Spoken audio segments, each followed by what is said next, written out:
that death and finish off the upgraded shell that we were looking for in this composition, which means that Cheerio has now lost a lot of effectiveness until he buys enough attack speed to chew through those block stacks quickly. Now, this upgraded shell's become such a pickup hazard, in particular to these auto-attacking junglers, and sometimes being picked up in place of the Aegis. Exactly what we're seeing happening here for Captain Twig. One more thing that you got to make sure that you're aware of if you're that enemy jungler, and if you're Cheerio, you're really still not thinking about getting that involved just yet. He wants to get a little bit more done in terms of what he's picking up. He's already got the kin size completed and the Ninja Tabi before he's going to start looking to pick his moments. But that upgraded shell is going to help Ghost Gaming buy themselves a little bit more time to counter out once Cheerio first gets involved. And hopefully, what they're able to do in that small window is leverage this early lead a bit more. They've got the lead in the jungle, in the middle lane as well. They're going to need more, though, if they want to be able to counter out all this late game coming from SSG. Between this Morrigan and the Kali, potentially two Kalis, depending on who Dardes chooses to transform into.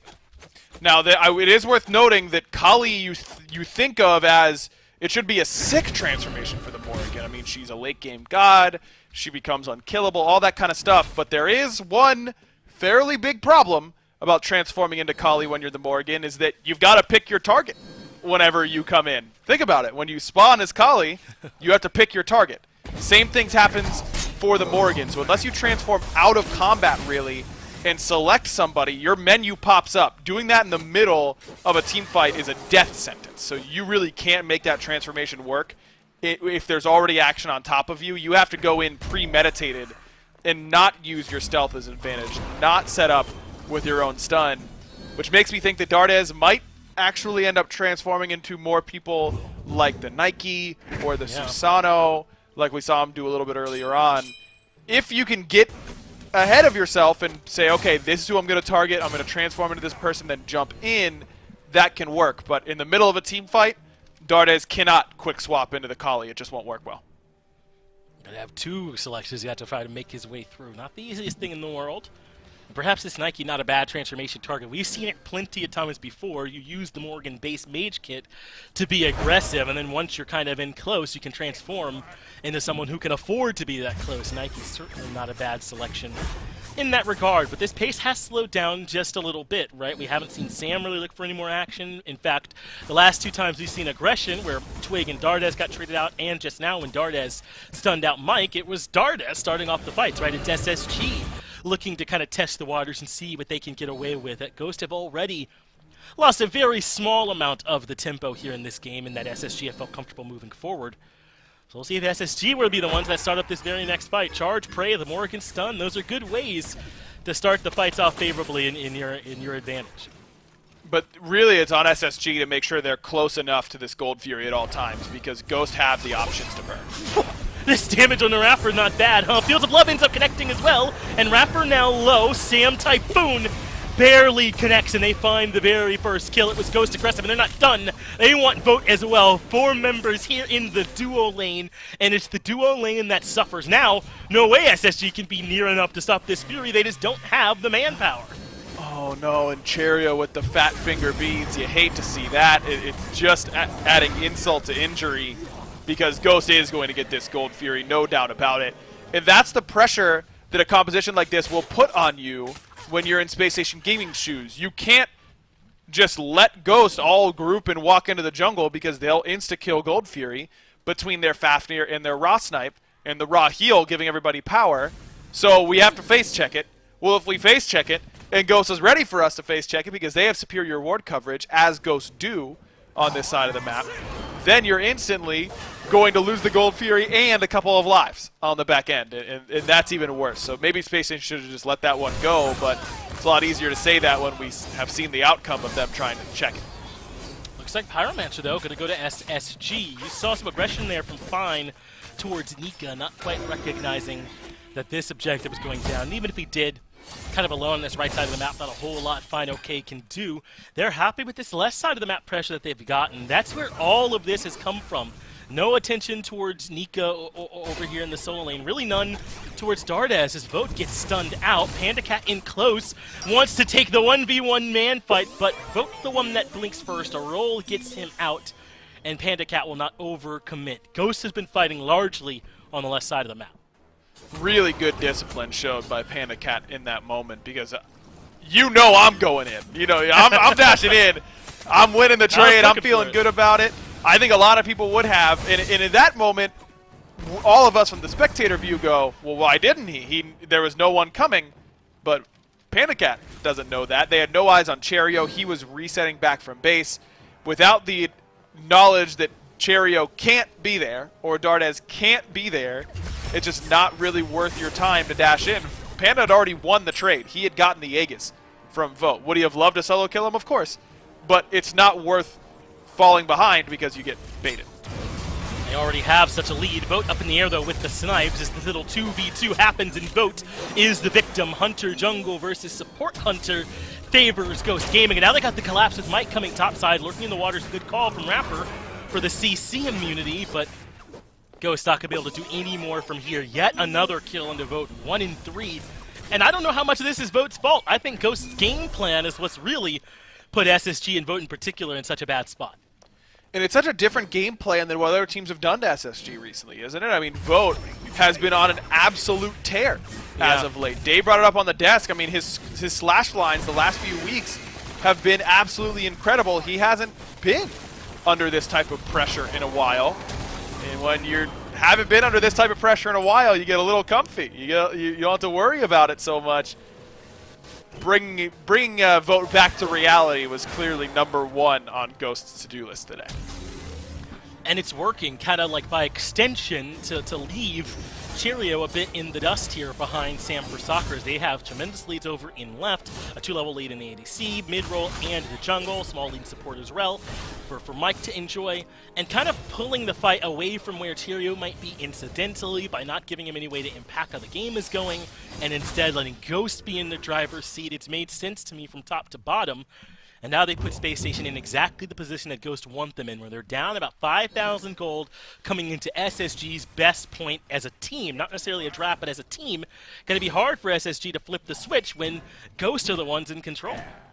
It's a good point. This is usually SSG's time to shine, so Ghost cannot afford to let up off the gas pedal. You have got to keep the pressure on, because even though Cheerio has been dead silent this game, he has 600 player damage, by the way. Yeah. It doesn't matter that much because he's Kali and he's only a level down. That's in striking distance for a god like that. Honestly, I'm surprised he has 600 as they give up on the mid-tier 1 at this point. Not, to knock Cheerio, just he has not really been looking for fights or anything like that, so that's incidental damage that's come his way. But it looks like Ghosts have given up. They had a bit of a grouping in mid. Mike gets pulled back, but that's no big trouble. They don't want to look to just push down this mid-tier 1 anymore. They're going to group instead. They've got the little bit of sustain, and from the Cupid, a lot of sustain coming from the Ra. You can tell that Space Station respects that based on their itemization. You've got Divine there for Dardes, Toxic for Cheerio, a Pestilence from Nika. I thought it might be a Pestilence coming from Rapper as well, but he decides to go for the Bulwark, which I like in a spot where oftentimes you're going to get finished by a long-range snipe from Captain Twig. That extra shield will often be the difference, especially because Twig doesn't feel like doing damage to tanks based on his build. No pen. This looks like trouble for Twig, though, so maybe that tankiness will come in handy. It's not enough. Twig goes down, tries to get the snipe off at the last minute, but it's SSG that are springing the trap. Cheerio is low in the back as Sam does manage to get a kill into Dardes. There's the destruction and the control coming through from Fine OK to keep Cheerio in a tough spot. Fields of Love lands as Mike completes that kill onto the Kali, and SSG have overcommitted. You may have got Twig, but this is the classic way that Ghost play. Sack Twig for the 3-for-1. They're all about this sort of play. Just let him go. The rest of us can clean up, and now it's Nika who even has to be concerned. Vote is local, so maybe he could try and steal away this Primal Fury with some snipes, but that's the only prayer SSG seems to have. This Fury, the Primal Fury, down below 2,000. Nika nearby, but great zoning from Fine, and Ghost get the Primal, their second neutral objective of the game, their second Fury. They've already taken the Tier 2 in left, and now they're the owners of a, 6,000 to 7,000 gold lead. They're going to take this mid-tier 1 tower as well. This is classic Ghost gameplay from top to bottom, isn't it? Twig being more utility and setting up for the squad, Sam getting involved early, and constant pressure. SSG don't really seem to have an answer. It's been the Mike, Sam, and PCAT show. That's all it's been. I mean, Panda, Mike, and Sam have done everything so far in this game. And that's not a knock on Final K or Twig. They haven't had to do anything. And look, these games happen. You don't need 5 superstars on your team to be superstar level every single game. Usually 1 or 2 is all you need, and I think that's what makes a Ghost so versatile, is that any one of their 5 can be the guy that carries for them in any given game. It's just been the 3 on the left side. Well, I guess it's not usually the left side of the map for Sam for soccer, but it has been in this one for sure. It's been Panda Cat, PBM, and Sam doing the heavy lifting so far for Ghost. Seems like all that time in the gym paying off, as they are indeed able to do that lifting. These boys are ready here in game number 1. And listen, you're right when you talk about how you don't need everyone to step up every game. In fact, you probably hope that you don't need that you can get it done nonetheless, as it's time for the Fire Giant. Mike already on it, Panda Cat here as well. Sam helping him DPS in. Rapper the first one in. He goes to the back with the horrific emblem, and he's right. He has to move quick because the Fire Giant's below 3,000. It's low, and Ghost secure the objective. Get the first kill on the Rapper as well, but what can they do in the back? As the dive from SSG is on, they want Sam, they know he's low, and Cheerio is the man hunting, but Twig's already gotten the double. They do indeed end up trading away the jungler, but find OK, locking down Cheerio with the ultimate, and now he's stuck in the middle. It does have the destruction, but cannot find the damage, can't find the reset, and one more kill goes the way it goes to 3 for 1 plus SG. Love the idea by Ghost. You just got to put some trust in all of your players, whether they're the ones carrying this game or not. Twig has been silent all game, again, as we just covered, because he hasn't needed to speak up. That's okay. But that is the most important play of the game for any of Ghost's players fell on Twig's shoulders right there. It's securing a contested Fire Giant, and he does it, and Ghost now in a commanding position. They can count on everybody. Threatening now the mid Phoenix, only 3 up from SSG to defend, but Dardez not too far from respawning. And mid Phoenix still not that low. They've not been able to put much damage on it, down to half. So far, Nika and Rapper have done a good job, but eventually they buckled and mid Phoenix crumbled, but SSG stepping forward a bit. Rapper finds the pluck, gets the beads out from Twig, who's still a bit far forward. SSG are going to look to try and find some kind of punish, but it's risky. Ghost are now out of range, only Rapper pushing up. It looks like Ghost get away with it scot-free. And that's just such an impressive play to me from Twig's perspective, from all of Ghost. I mean, how often, you know, it's like your team is killing it, you're the Warriors, right? Your KD and Steph and Clay are all doing it for you, and then Andre Iguodala comes off the bench and takes the biggest shot of the game. Now, I know Max Kellerman's excited for it. No one else should be. It should be Steph's shot, of course. But it's just his shot to take in that moment, and he steps up and drills it. And how do you beat a team like this whenever they're playing like this is the real question that SSG, frankly, has yet to answer, as a lot of teams do in the SPL. The big thing for Ghost is when they start to get a little bit overexcited, they lose a little bit of that discipline. And a lot of times that has come on the back of bad end calls for them. They have extended a lot of games and ultimately lost some games by trying to end games a little bit too early. That's the thing that I'm looking for here in Game 1 from here on out, because this game is in Ghost's hands. The outcome of it is entirely up to them. SSG doesn't have a voice anymore. And this is what it's like when you're playing against Ghost. One of the first checks you have to pass is the early game, and then hopefully that means you're on even footing in the mid to late to have an actual matchup against Ghost. This just happens to everyone, even SSG, where Ghosts get out in front early because of how strong of a team they are then, how much they trust one another, and how much they focus their preparation on playing like this. That's the right side tier 2 tower down. That's SSG's Dardez and Cheerio trying to run for their lives away from Ghost pressure in the jungle. And now both of these side lane Phoenixes exposed. Ghosts have fire minions there. A little bit of time left on fire, but not a ton, about 40 seconds or so. A little over that. And it looks like they're going to spin that heading towards the Fury here, aggro. They should be able to grab it pretty freely. No way that SSG can come out to contest.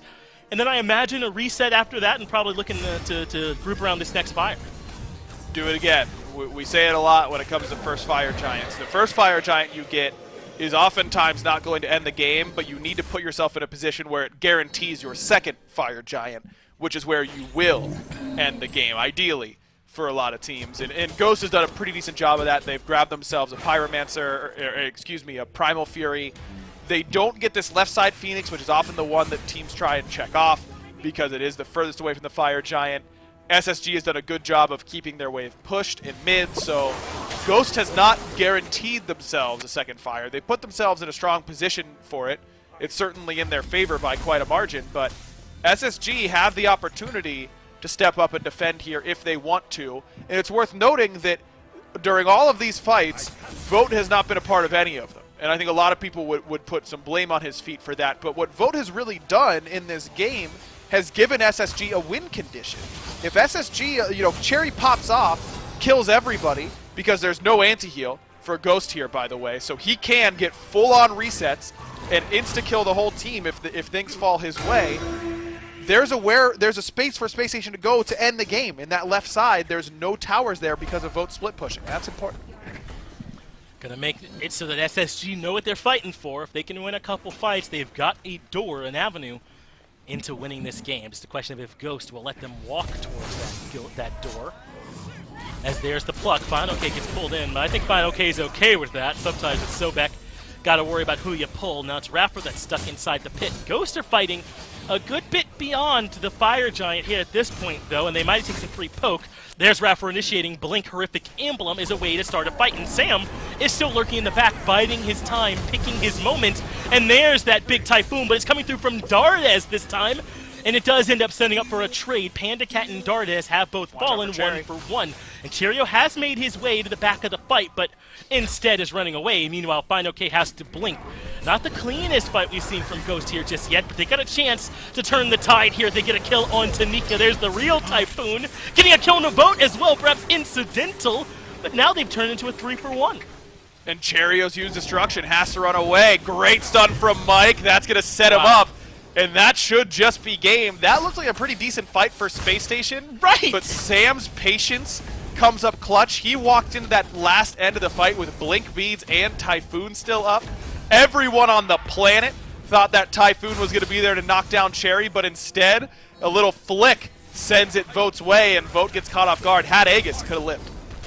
Dardes is up in 5, and this Titan is falling slow without Panda Cat's sustained damage, but it's starting to come through now. The Titan well below half, but Dardes is here to try and slow down Ghost's chances. Ghost are low, as is Sam, but it will not be a repeat of some of Ghost's previous woes. They lock in, take care of game 1, and SSG got to find a way to bounce back. Stop me if you've heard this one before. Ghost SSG, a set that everyone's really excited for. Game 1, Ghost comes in with an early game focus strategy on a side lane. Historically, it's really been on Nika. Today, they switch up the script. Nika was probably expecting the treatment in this game, but it was Vote who got it instead. Sam gets off to a great start, and Ghost wins game 1 easily. We've seen this before, but previously SSG was able to come back and win a game 2. Maybe they can do that again here today. Can you blame Nika, though? Mike spawns into the map with Sunder. That's got your name on it, you think. Yeah. But instead, all the pressure's on the left side of the map. Great work there from Ghost. SSG need to figure something out during this quick break.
I said Ghost was coming to play here in these big sets, and they absolutely do. In game number 1, 29 minutes is all Ghost needs to get the win in game 1 over SSG. Mifflin is here with me to talk about exactly how that happened there, Miff. A lot of pressure over on the left-hand side of the map, and Ghost able to snowball that to a mid to late game victory there in about 30 minutes. Yeah, it's so different from how Ghosts normally win their game. We're so used to seeing them jam down the pressure in the solo lane, but this time Sanford Soccer pulls up an early kill towards the center of the map, and then immediately starts jamming pressure down the duo. Panda Cat has a fantastic time because of it, dealing a ton of damage, largely left unmitigated in the back line, no one quite able to stop him, and it just felt like from there, Dardes never really had an opportunity to play the Morrigan. It really felt like he never got to blow up someone in the backline. He never got to turn into the Kali and be this detriment. And when that happens, when Ghost Gaming pulls so far ahead in the early, good luck to anyone winning. And Miff Ra, well, yeah, you're going to secure the objective and a kill there. Ra just continues to be this power pick out of the mid lane. It's not necessarily a must pick at this point, but it is one that if you leave it open, you got to be prepared in some capacity to deal with that. Obviously, anti-heal, we figured would be somewhat important. I see a Pestilence, I see a Toxic Blade.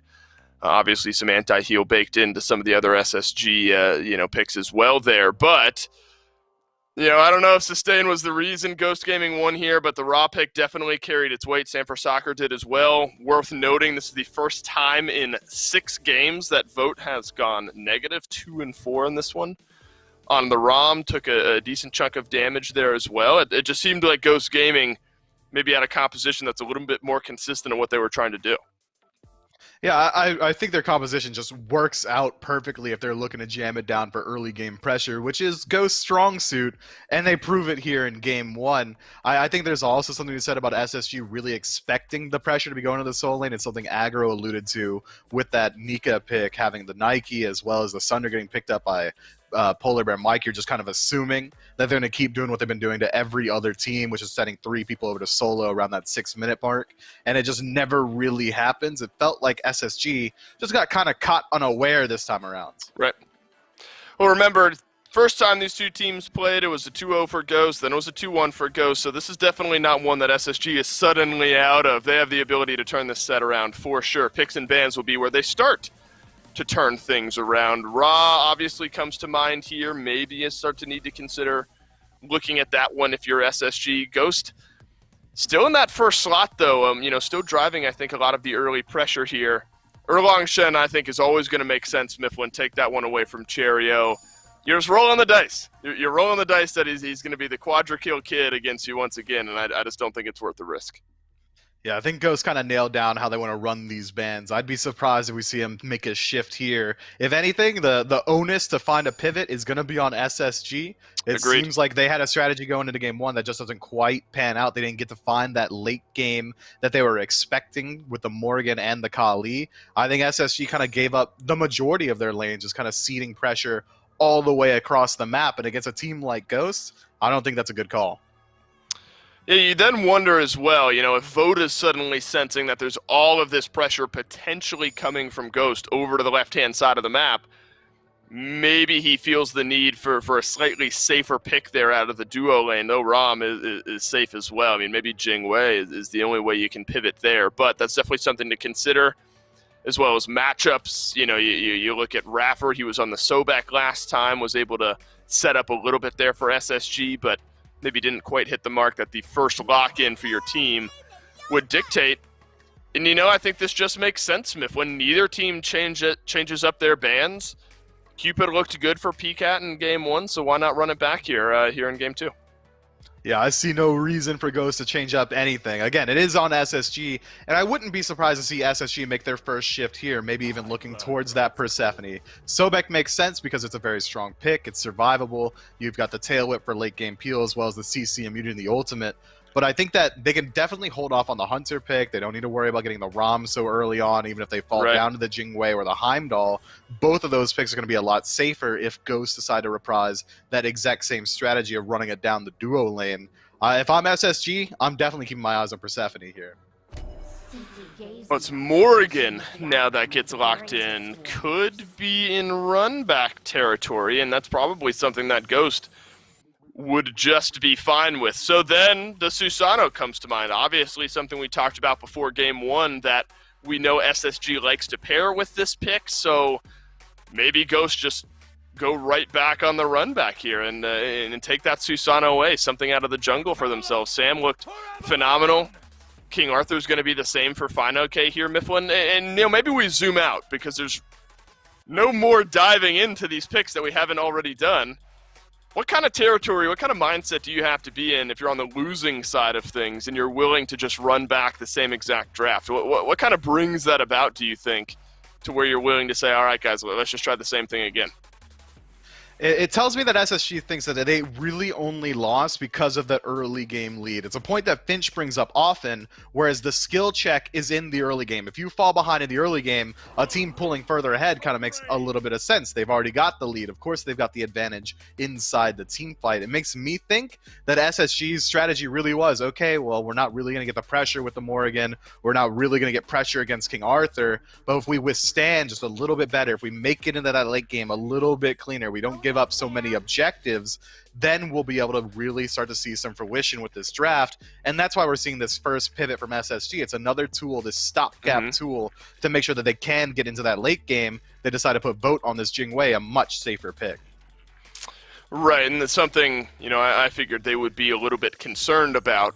Somehow, you got to go even safer than Rom, it seems, and Jingwei is absolutely that. So still picking a Hunter in that same spot, and that's going to leave some of the same bands, admittedly, Mifflin open down the stretch here.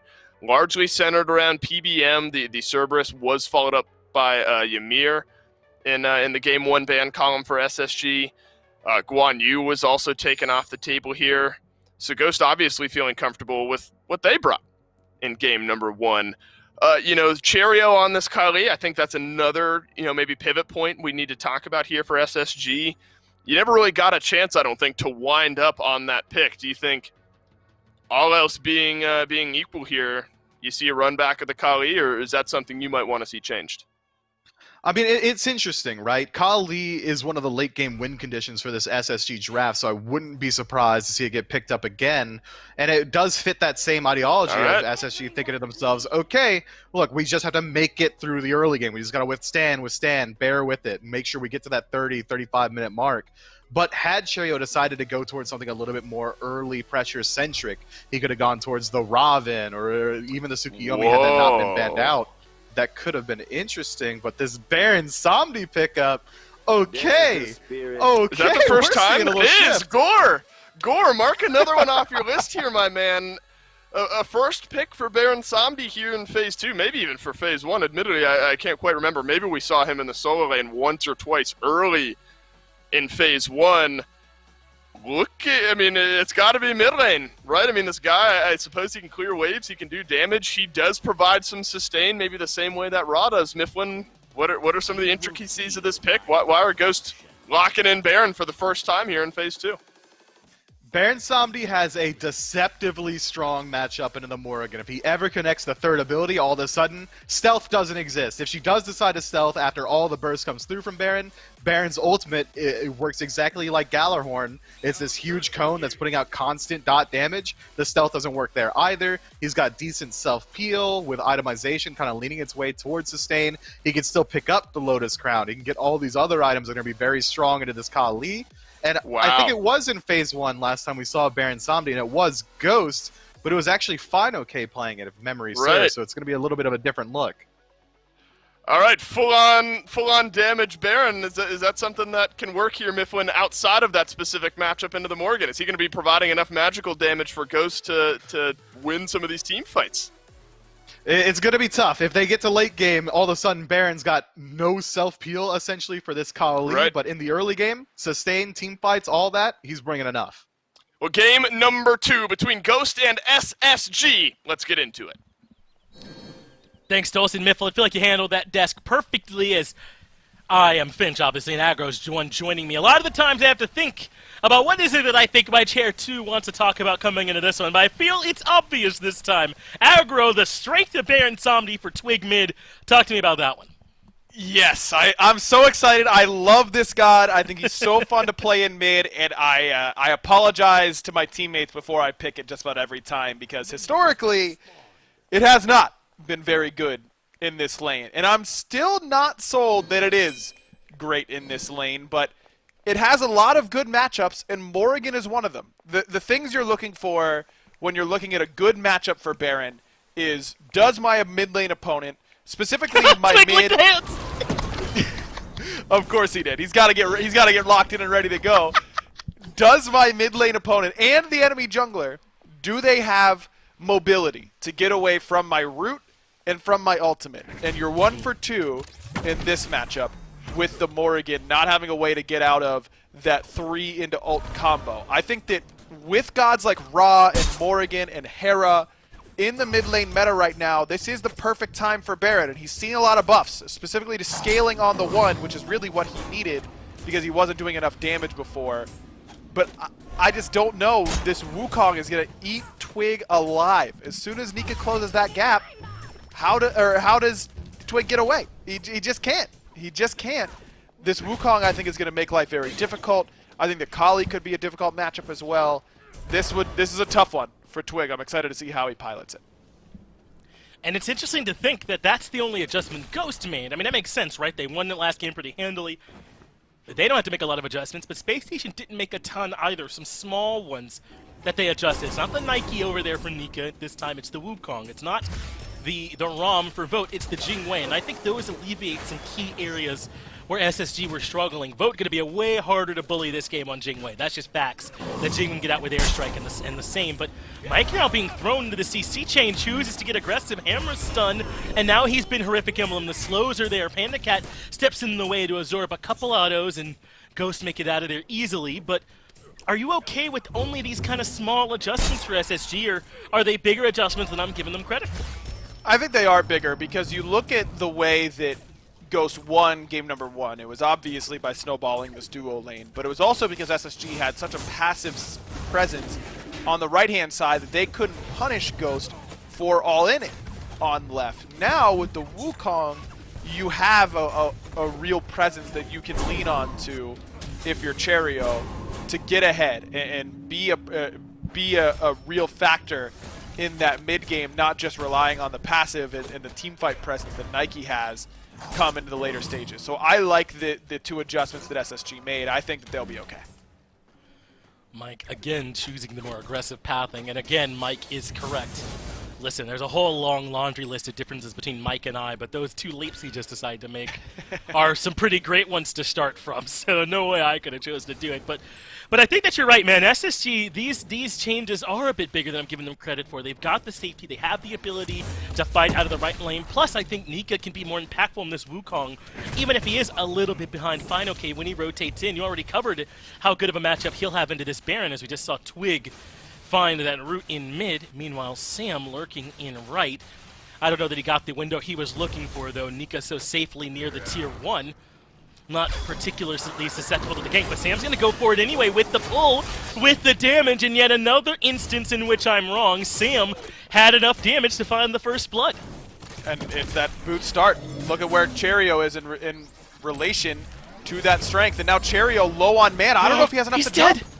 I don't think he's going to be able to make it out of here either, not with that horrific emblem landing, and Twig able to find the kill here in mid. Yet again, Ghost find 2 back-breaking plays in the early game, but they're not exactly running away in the gold or anything. It's still fairly even, but now even more problems as Typhoon lands onto Dardes, and just like that, Ghost have 3. Easy. And that was really because Twig earlier on, we saw him land the root as we went over to the right-hand side to see Sam for Soccer's gank. Twig used his ult to get the beads from Dardes and set up that whole thing. With beads there, maybe Dardes can live. Without them, he's toast. No chance. It's really easy now for Ghost to pick the lane they want to go to. They just got kills in mid, in jungle, and in solo, back to back to back. You think Doug has to get the fingers extra loose before a Ghost set? There's so many places you have to go to in the early game when Ghost plays, and I think it actually perfectly exemplifies the problem they create for the other team. The same way that we don't know which lane to look at because there's so much action. I think Doug did a good job of showing us everything. Is the same way that SSG don't know which lane they need to be ready for because Ghost are attacking at multiple points at the same time as part of their plan. Now, Cheerio being aggressive there on the red buff, that's not Ghost planning it, but they were ready to deal with it. They still had plenty of people there to respond, and Cheerio ends up falling for a kill right after Ghost got first blood over in solo. This is how Ghost love to play the early. And it's just exactly what you would do if you really felt like you just had a handle on how your team is going to play and that you could be flexible. With 4 out of the 5 of the same picks, Ghost have played the early game entirely differently. Sam hasn't showed up in duo once. He's gone to the right-hand side, and I wish I would have had a chance to say it beforehand. I was going to say, I'll bet you that Ghost put pressure on Nika now, because with Nike, she's a god that's going to bring that same level of presence in the team fight basically no matter what her farm level is. Wukong's not the same. He's going, if he falls behind, he becomes really worthless really quickly. And I would be surprised if Ghost tried to put Nika behind and make him feel really worthless in these team fights because he might feel comfortable again based on the pick alone. I think that it's just really smart smite from Ghost. They're a step ahead right now. Cheerio, though, is lurking for this pick onto PandaCat. Another good bit of spectating there from Doug shows us the ward. So PandaCat knows, but that's all Cheerio wanted, I think. He got the beads, knows PandaCat's a bit less safe. But to go back to this Baron, because again, this is not a pick that we see really at all. How are you expecting Twig's build path to look? We see the Doom Orb coming out. He went purple boots as well for the lifesteal, a little bit additional power. Is that a hint? Will there be more lifesteal coming from this build? I don't think lifesteal, but this tells me he's going to get more cooldown than I thought he was going to get initially.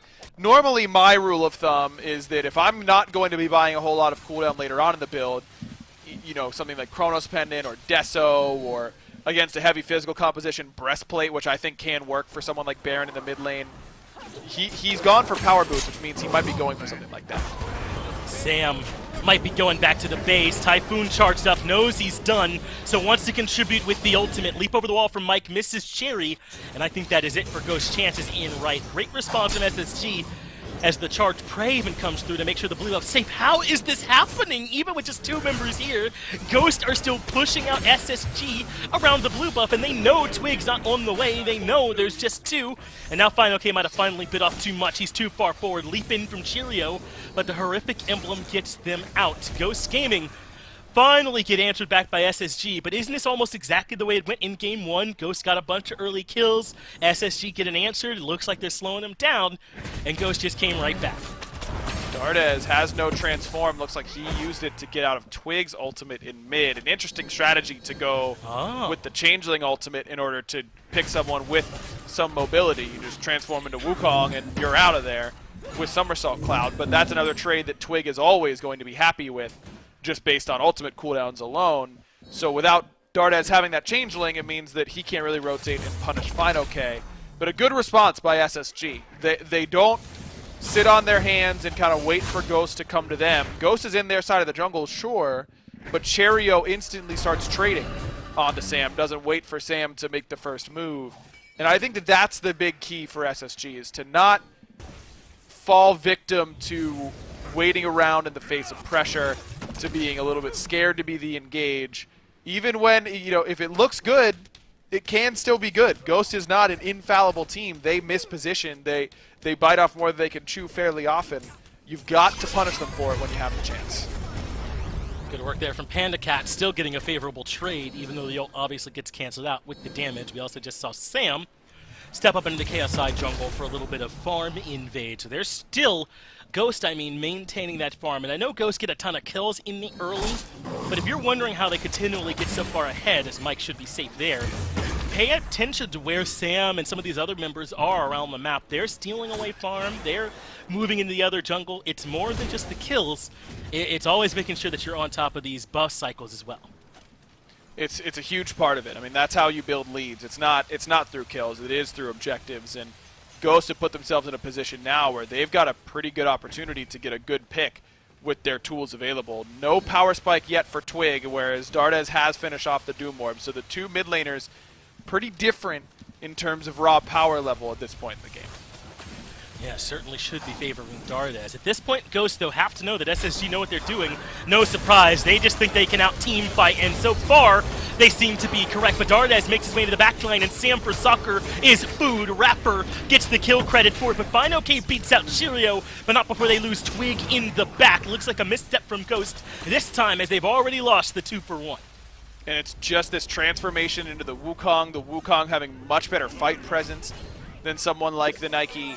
It's really, really been all about this re-engage from Cheerio as well that's really worked out. Nice steal coming from Raffer. On top of it, just to put the little cherry on top of that little fight, not only do they win the objective fight, but they get the objective itself. They get both of the blue buffs as Nico went down and Solo invaded the blue in response. I initially thought they were happy to just trade, but that's smarter, right? Because now you're guaranteed to get bottom blue, and then just like that, Rapper has a chance to defend your blue up top as he did. So SSG are right back to even. Look at this disparity in the gold lead. It's almost non-existent.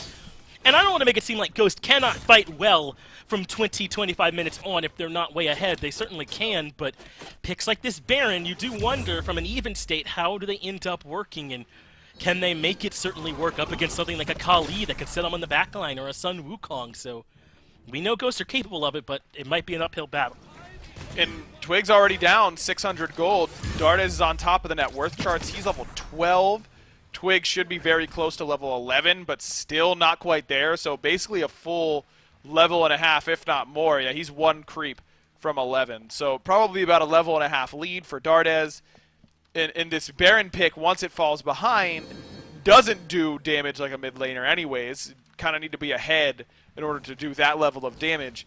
But now you don't have the utility build most of the time in order to survive the dives like you would if you were Baron solo or Baron support. It's going to be difficult for Twig to stay up in these team fights. We saw how fast he just died on that blue buff fight. Double Wukong ult on top of his head.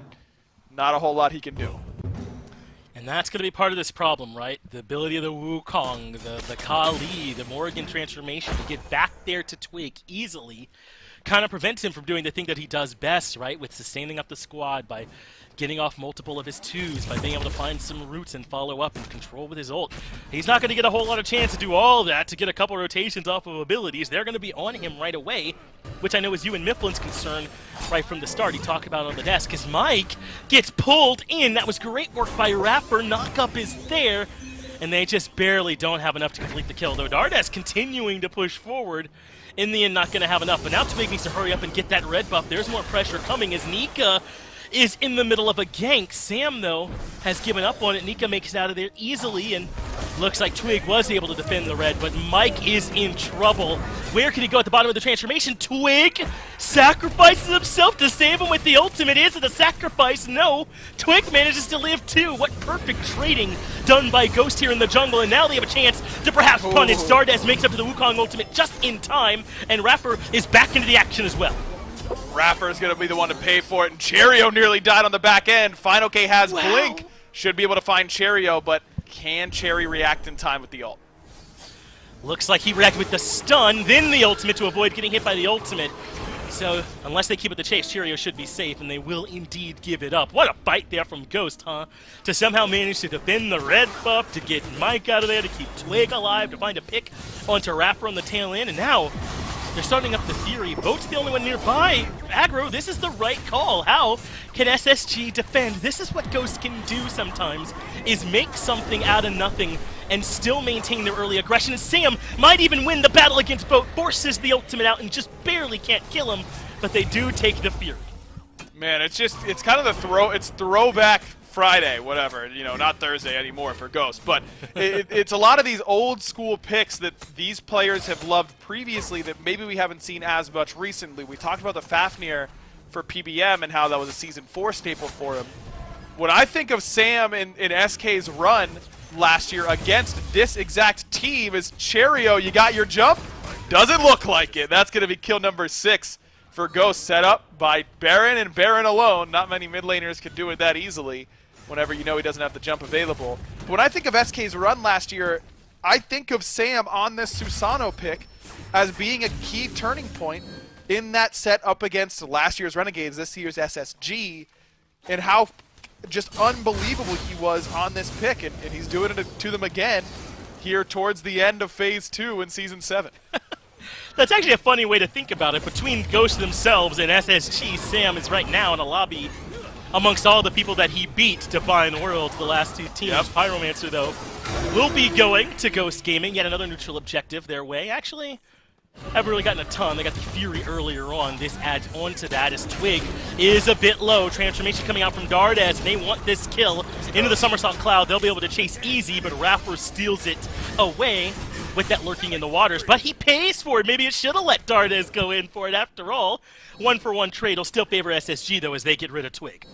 Panda's just been quicker on these rotations than Vote has, really, in both games. In Game 1, I didn't put any blame whatsoever on Vote because he was so far behind. I liked his decision to not join fights and to just get a little bit stronger and end up giving SSG a win condition with an open Phoenix opportunity should they have won a team fight.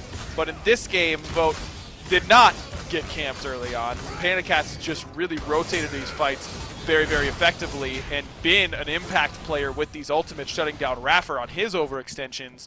And Vote has not been able to find really a good punish for Panda Cat quite yet in this game. I think that the Panda Cat's rotations have made the difference the last two fights where it looked like Space Station Gaming was going to come out ahead. Wow, look at Cheerio, level 11. He's in line with the supports right now. Now, he'll step up. He's got way more farm at his disposal than supports do, so he can move up a little bit quicker. But this is not where you want this Kali to be. That's twice in a row that Cheerio has struggled a bit to find that farm consistently. In Game 1, I think it made a bit more sense, but Ghosts have not been in complete control this game, and yet Sam's been able to have more of an impact. 1, 2, and 4 as opposed to the 0, 3, and 3. And then Pancat has his 2-level lead. They are a bit behind in mid, Twig behind Dardes, but there's some areas here where Ghosts are a little bit more out in front than I would have given him credit for. And I think this Kali pick really just continues to surprise me in this matchup. I don't think it's the first time that Cherio's played it against Ghost.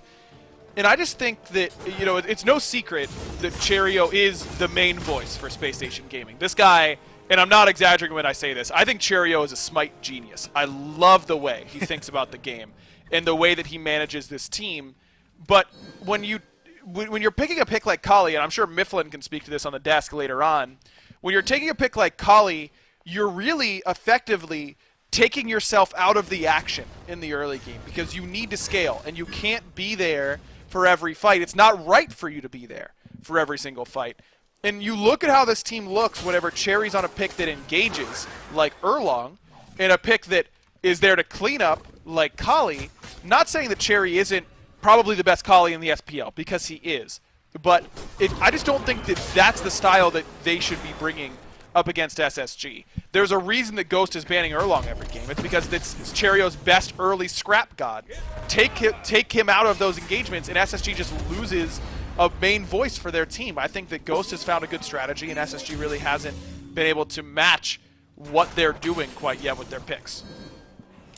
Yeah, the way that I like to think of it is playing a lot more card games. If you're trying to beat an aggro deck and you're typically control, you don't do it by adding another late-game threat necessarily, right? You got to add one more thing to bridge to the late-game threats you already have. And that's sort of the question, I guess, that we're talking about here, right? Is this Kali the best answer against Ghost's Rushdown in a world where your late game probably is good enough already?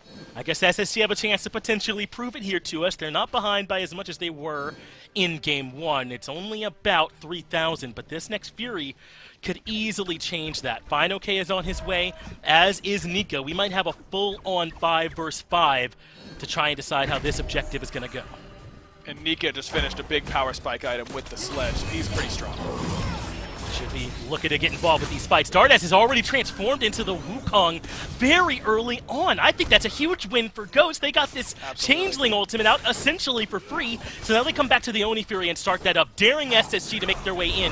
They leash it, Rapper misses the pluck, and that is a death sentence at times against this Ghost squad. So far it isn't, but eventually they clean it up. Cheerio leaps in, Destruction keeps him alive, but he's being pulled in by the Baron. Hop in my coffin as Dardes drops, Cheerio drops as well, and Ghost completely snapping the trap shut. I'm not sure what happened there with Dardes, but that early ultimate usage either saved his life then or cost them the fight.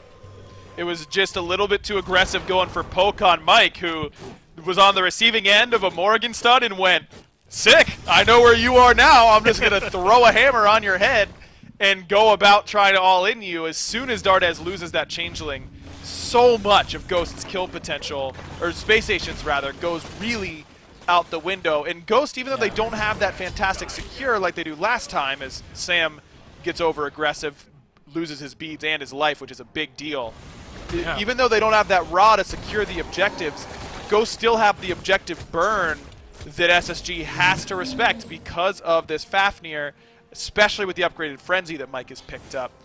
I mean, Ghost has just really held this game in their hands the entire time, and SSG is so good at taking punch after punch after punch and then knocking you out with one shot. That's really been their strategy against every team all year long.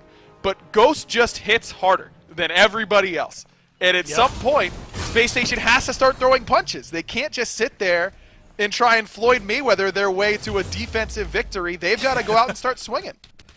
Yeah, not everyone could pull it off the way he can. And Ghost now, the owners of a little bit over 5,000 gold lead, right around there for them. Now, that mid-tier 1 did come down to the minion pressure. All the tier 1s are down. So Ghost can start thinking about some tier 2s here after a moment. But you could already tell they're starting to group up around this right side of the map. Sam is on his way. Mike's already here, as is Fine. The 2 carries are coming too. They want Pyro first, but they'd love to see if they could bait in SSG to a fight and open up this Fire Giant and make things a little bit better. This early game from Ghost, though, against one of the best teams that we have in the league, if not the best based on record in SSG, is proving to be a little bit too much. They're 2-0 coming into this with the whole season record, and maybe they'll make it 3-0 here. Looking good to do so. And again, it's SSG with the onus on. We've got to do something to respond. Fine OK moves in first with the blink. Doesn't find a whole lot, and Ghost are right back over to this fire. Is this one where SSG have to come in and try and fight? Is it a Fire Giant dance, or maybe Ghost is trying to find another trap? Cheerio has made it out of there, though. Should be okay. And it looks like Ghosts are done with the fire. I like this call by Ghost. I was going to say I'm a little surprised that they're willing to try and be the aggressors right now, because Mike is very close to picking up a power item that he's been working on. Sam's beads are still down, which is a huge deal. He's been putting out so much damage in these fights. You should really let him get his beads back before you start to be the aggressor. I would love to see Ghost let Mike reset really quickly, finish off his item, get a fresh set of wards, and then set up on the Fire Giant, because if you're Space Station, I think you kind of do have to step up and try and contest. Ghosts don't have the world's best secure. Baron's not bad, because you could overlap the 2 and the 1 to go off at the same time, more or less, so you have, you know, a good 1,100 burst damage probably in his build, but that's still not ideal. It's not exactly the raw snipe that Twig had in Game 1. You saw Doug highlighting it there for a moment, but there is a small amount of sustain on this Ghost squad that I think SSG do to consider a bit. And it's nothing like having the Aphrodite on your squad, but Cupid Hearts, Baron heals, they can add up. It's doing about 2,600 healing right now, and that's without any big team fights. If things are a bit more dragged out, that's a little bit extra in Ghost's favor. It is, and not only do you have the Cupid, but that burst Baron sustain in the middle of the fight is going to be key. It's really only Divine so far for Dardas. Well, they're starting up the Fire Giant. Mike already transforming as Raffer makes his way in. Another charge play a bit off the mark, but he escapes this time. Dardas gets into the action right away as well. The transformation of the Wukong appears to be the thing for him, as Panda Cat's in trouble in the back, and Cheerio and Dardas have come alive, finally getting some critical kills for them. Now Sam in some trouble. Destruction still available for them as Fine OK takes Cheerio up, kills him on the tail end. That ultimate, a great response to the destruction. And even though Panda Cat dropped early, the rest of Ghost are so healthy at this point, has so much resources left, maybe they can keep right on fighting. They're going to be able to get the ultimate out from Vote for sure off Fine OK's Blink. Ghost just got a little bit too spread out in the midst of that fight. Panda Cat left alone in a 2v1 up against the Dardas dive alongside Nika and Cheerio is going to be a little bit too much to handle, but this lead that Ghost has afforded them the ability to make mistakes like being too spread out. Vote still in trouble. It's a 3v2 dive on the right side here for Ghost, and there's the Aegis. Keep Vote alive. Everyone has to fall back to Peel, and the tier 2 tower could end up being the culprit. Fine OK gets the dive under the Phoenix, and Vote He's falls. fine. Now Sam is here to provide some backup dart as goes down as well. Fino K ain't just hitting, he's got backup coming, and boy is it working. Ghost looking for a bit more of a fight as Rapper barely gets out with that charge prey. Nika punishes Sam for the overreach, but this fight's still right on rolling. Fino K solo, Nika should get care of him with this dunk, but Fino K still manages to live. The Ox form is enough. As Mike gets the kill on the Rapper in the back, Ghost are unrivaled in their ability to keep right on fighting. Yeah, they're scrapping, that's for sure. All the way down to the very bitter end. An overall 3 for 3, which really isn't bad for SSG, all things considered. The fact that they were on the receiving end of some pretty good play around that Fire Giant and ended up still having an opportunity to go even overall in the fight despite losing a Tier 2 and a Gold Fury. I think that's about as much as you can ask for in that fight. The big problem, I think, for SSG is you look at the carry relic situation. Panda Cat died very early in the first fight, so his relics are nearly back up. Twig is still looking squeaky clean in the relic department with what he has right now. And Dardes and Vote, not so much in that same camp. Well, I like this call, though. SSG are going to try and steal away the Fire Giant quickly into the night, and only Twig is nearby. They've got it. And unfortunately for him, he's just dead. That means Fire and the kill belong to SSG, and it's only about, what, 3-4K up for Ghost? That could change in a flash if SSG gets some towers. And you can tell that someone said something in Ghost's comms, because Twig is on red buff and then starts booking it over to FG, but Space Station just have too much damage in their builds in order to burn that quickly. Nika's getting aggressive. Panicat has to dash away, gets the beats forced by Rapper, who pops from the damage. That's good work by Ghost to get that punish, but they're going to need a little bit more as Rapper drops. Feels a love still available. That forces out the ultimate from Nika, but Cheerio falls in the back. Sorry if I'm stuttering. I can't believe Ghost are winning this handily. They're blowing up Nika They as won the well. game. Apparently, who needs Captain Twig? Ghost stuff SSG underneath their tier 2. And now Sam's going to chase down Vote. Vote, no airstrike. Blink three. coming up for Sam as Yep. he looks to get the clean D aside for Ghost. Think Vote's just a little bit too far away. Sam just hit a Category 5 Typhoon on Space Station. He wrecked their whole village, their town, their city. The whole state is wiped off the face of the map because his Typhoon hit everybody and hit everyone in the back line. So much space created by Fino K in that play as well. That was phenomenal. No, not saying this is guaranteed free. SSG have Vote and Rapper up and not too far from Cherry joining. Titan down to half, but as long as Panda Cat can put in damage, it's free. Titan's been forced to reset as Vote gets rid of Sam, and yet again, Ghosts make it to the end and have to drop it. Now, that's not as bad as it's been. That's not them getting stuffed or getting deicide or anything like that. What they did on the tier 2, way more important. Way more important. I mean, they get mid-Phoenix. They've got an opportunity to set up for a Fire Giant. You've really, really got to be there on time this time around for Ghost, but that's a little bit a ways away from this position.